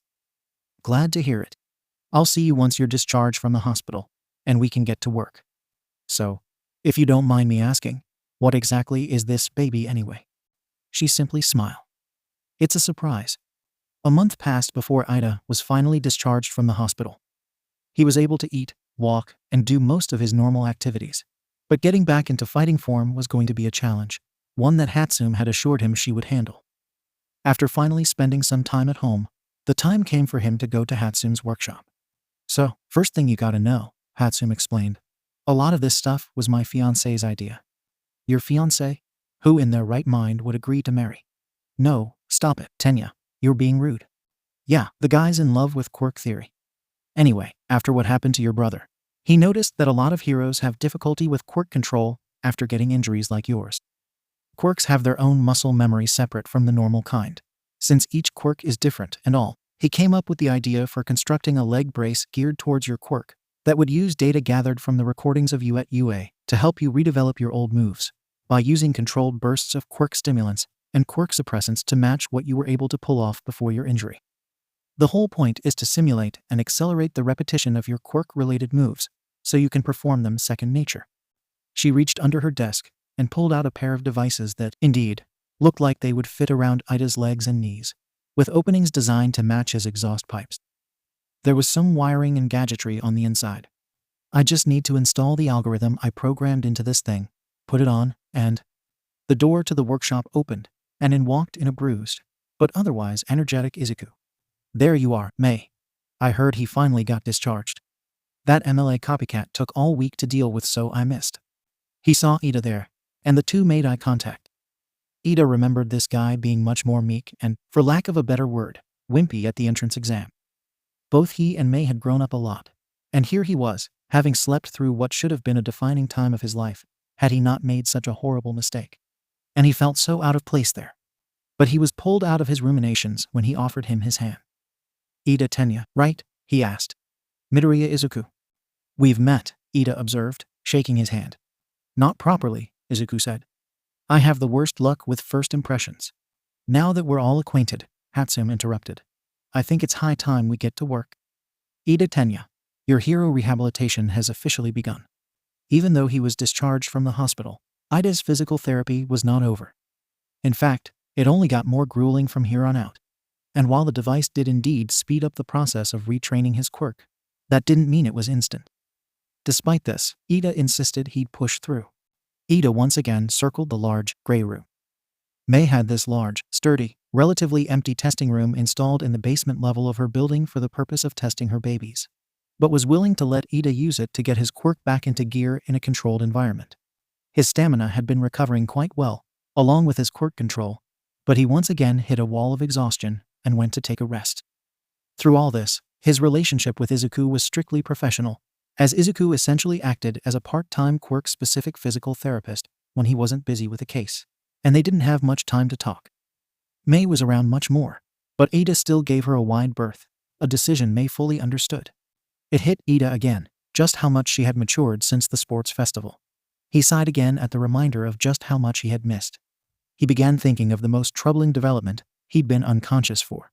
I don't believe it, Ida said, voice shaking as Uraraka concluded her account. I always knew Aizawa's methods were strict, but he purposely sabotaged him. Apparently, yeah, Uraraka shrugged, smiling sadly. I never thought. After all he went through to protect us at USG, how could he? Ida was at a loss for words as he stared off into space, struggling to comprehend this. Ida Tenya had been born into a family deeply rooted in heroics, which may or may not have given him special treatment throughout his pre-UA school days. Hasu notwithstanding, he never once thought to question the decisions of authority figures. It just didn't occur to him that anyone in that position would make such a blatantly wrong call, since for most of his life, those around him had been heroes themselves. To his eternal regret, when Aizawa had expelled Midoriya who, based on the entrance exam, had more heroic potential than many of the applicants, he didn't give that incident a second thought, despite all the respect he had for him following the exam. He just assumed that Aizawa knew something he didn't and rolled with it, and even said as much when Uraraka vented about it to him a few days before the sports festival. Yeah, Shinsu took it pretty hard. Not as hard as Kirishima though, after. Well, you know. Ah, yes, Bakugo, Ida said, adjusting his glasses with none of the practiced precision he once had. Forgive me for sounding judgmental, but I can't help but feel we really should have seen that coming. You know what? Uraraka said, again chuckling sadly. Can't say I disagree. We all saw the way he acted, but Kirishima was always willing to go to bat for the guy. And I guess we all just kinda assumed he lashed out the way he did because of the way he blamed himself. Blamed himself? Ida asked, confused. For what? He certainly showed no remorse for his actions from what you told me. Uraraka drew in a sharp breath as her eyes widened. You mean, no one told you? Told me what? Ida asked, concerned. I'd rather not, she began, but sighed. No, you'll hear about it eventually. He blamed himself for getting All Might killed. And boy, hadn't that been a wake-up call for Ada? It was with that revelation that he realized, for the first time since his awakening, that the world he knew was long gone. It had been a bitter pill to swallow, and he still wasn't completely over the shock. Living in a world where he missed how it got there didn't help ease the emptiness either. He felt perpetually lost, like he was charging forward at blinding speed with no idea where he was. You okay? May's curious words brought Ida back to the present. I suppose, Ida sighed as May sat next to him. I don't blame you, she said, for feeling down. You did essentially jump forward in time. If you had just shrugged it off, then I'd be really worried. It's just, I've been hearing about all my former classmates and seeing what they've been doing. Yuroroka, Kirishima, Yayurazu. They've become such great heroes, and I think, was I supposed to be that? Was I even capable of getting there? I acted so foolishly at Hasu. Not heroic at all. Hey, you were a teenager. We all did stupid stuff. You're not helping, Ida replied with a glare. Sorry, May quickly replied, looking apologetic, an emotion Ida was really unused to seeing on May, which once again reminded him of how much had changed and… Ugh, Ida groaned, his head between his hands as his thoughts circled the same few points once again. No matter how hard I try, I'm caught in a downward spiral of negativity, and I can't escape. May, I'm back, a cheerful, out-of-breath voice called from around the corner as Izuku entered the room. Ida looked up and waved as May got up and hugged him. May sniffed him a couple times, scrunching her face at the evidently foul smell. Ugh, poison gas quirk. Chlorine specifically, yeah. Rusted right through my gear, he lamented, holding up his gauntlets, which were now blood red and rough, not to mention frozen in position. Still beat him though, even if my lungs feel like they're about to secede from my body after all the time I spent holding my breath. That's good to hear. Need me to replace your gear? You don't even have to ask, Izuku replied, already handing her a small pile of rusted tech and bits of armor. I'll be right back with that, she said, heading for the elevator, not even pausing as Izuku leaned forward to kiss her, but missed completely. Yeah, sorry, May apologized insincerely as Izuku tried to recover from completely whiffing on the kiss. But you smell like a bucket of bleach. Why don't you chat with Ada? She added as she made her exit. I think he could use someone to talk to. Not like you're going anywhere.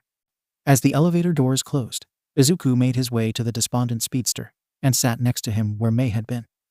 So, how are the leg braces working for you? He asked hesitantly, trying to break the ice a bit. I haven't had any problems yet, Ida said. If he was put off by the smell, he didn't say anything about it. They're working fine. The rehabilitation is going smoothly. Looks to me like it hasn't, Izuku observed. Emotionally, I mean, mentally. Another heavy sigh. I don't know what to do. I can't exactly help you there, Izuku said. I'm no therapist. Midoriya, can you be honest with me about something? Shoot. Do you think I can still be a hero? Izuku looked taken aback, if only for a bit. Of course. What brought this on? You are aware of what put me in that coma, right? I think I got the gist of it. The hero killer went after your brother. You went after him while you were interning with Manuel, and you got a sword through the spinal column for your trouble. So you're aware, then, that I was consumed by thoughts of revenge in a manner that hardly suits a hero. But you weren't a hero, Izuku observed. You were a hero student. And it's not like you were the only one with issues. Todoroki, for example. Well, yes, I suppose that's fair. Ida sighed again, a sound Izuku was starting to become incredibly familiar with. But I'm worried it's too late for me. If it's about age, I should point out you looked like you were college-bound compared to the rest of the class anyway. It's not that, Yua was when I was supposed to become the person I was always supposed to be, and I just missed it. Due to my own stupidity. Do you want to be a hero? Izuku asked bluntly. Yes, of course I do, Ida said resolutely, if a bit confused at the change in subject. Why? Come again. Why do you want to be a hero? Ida was caught off guard by the question.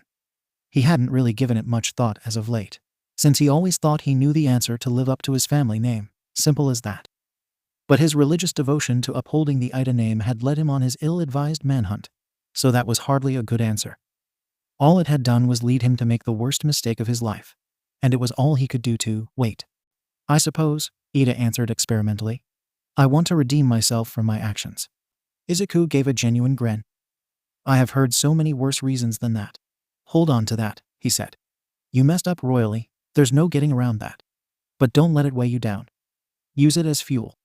Even if you can't forgive yourself just yet, if you've realized you made a mistake in the first place, you're already leaps and bounds above someone I know who shall remain nameless. And besides, he added, his expression falling a bit, I've had my share of mistakes as well. Not anywhere as severe as yours, admittedly, but I was really bitter and mistrusting for the longest time, and I constantly pushed people away. I'm trying to do better. I'm already a hero, and I'm still trying to do better. So I don't think you have anything to worry about. But you're all so far ahead of me. This isn't a race, Izuku continued. And even if it was, you haven't lost. You've just been moved to a different track. What I'm trying to say is, it's not too late to course correct. Neither of them was totally sure when Izuku stood back up and began talking louder. If you keep striving towards your goal of feeling forgiven, then one way or another, you'll become the hero we all know you can be. Because whether you believe me or not, you can be a hero. There was silence between the two of them as Izuku blinked. He wasn't totally sure where that came from, but looking at Ida, it seemed to have worked. Thank you, Ida said, for your kind words. You're a capable speaker, Midoriya, if I do say so. I half expected those words to come out of All Might. Izuku scratched the back of his head, flattered. Yeah, well, his ability to give people hope was what made me want to be a hero in the first place. Izuku's phone buzzed, and he took it out of his pocket. Oh, sorry to cut it short, Izuku said. But the agency needs me for something. I understand, Ida nodded. Thank you again for your encouragement. Anytime, Izuku replied, grinning widely as Ida was nearly blinded by his smile. It's what heroes do. Even though he had been reassured over and over again he was fine, Ida still felt out of place as he walked up to the exam. Now, Nezu had talked to Ida at the tail end of his rehabilitation to explain his situation. Even though he had been admitted to the school once before, Nezu told him he needed to prove that he was in fighting shape once again. Retaking the exam wouldn't be a possibility because if he knew about rescue points going in, it would defeat the entire purpose of the exam. His only option was the recommendation exam. Luckily for him, Uravity, Sleeper Hit, and a couple other former classmates were willing to get him in. His situation was no surprise to Yue, since the Ida family had been working things out with the school for months now. You're not still worrying, are you? Uraraka asked as Ida looked up at the intimidating structure that was familiar, yet terrifying all the same. No, Ida assured her. It's just, I never thought I'd get a second chance at this, or that I'd need one in the first place. The brunette patted him on the shoulder, careful to not let all 5 fingers touch. I have faith in you, she said. You made it once. You can make it again. I suppose you're right. He adjusted his glasses. Even though his quirk hadn't completely returned to the way it was before his injury, he was able to hold his own sparring against Uraraka. If he could last against a pro, even one relatively new like her, he could make it through Yua. Right, then, I'll be back, he said. I'll be cheering you on, Uraraka smiled. Me, Midoriya, Hatsune, Kirishima, Yaoyorozu, we're all rooting for you, and we can't wait to work alongside you. It's going to be a long 3 years for us, that's for sure. I'll try not to keep you waiting too long, Ida said, allowing himself a smile before he turned to walk into the testing center. The nervousness faded almost completely because no matter what happened, he had good friends in his corner. And that was more than enough to keep him going.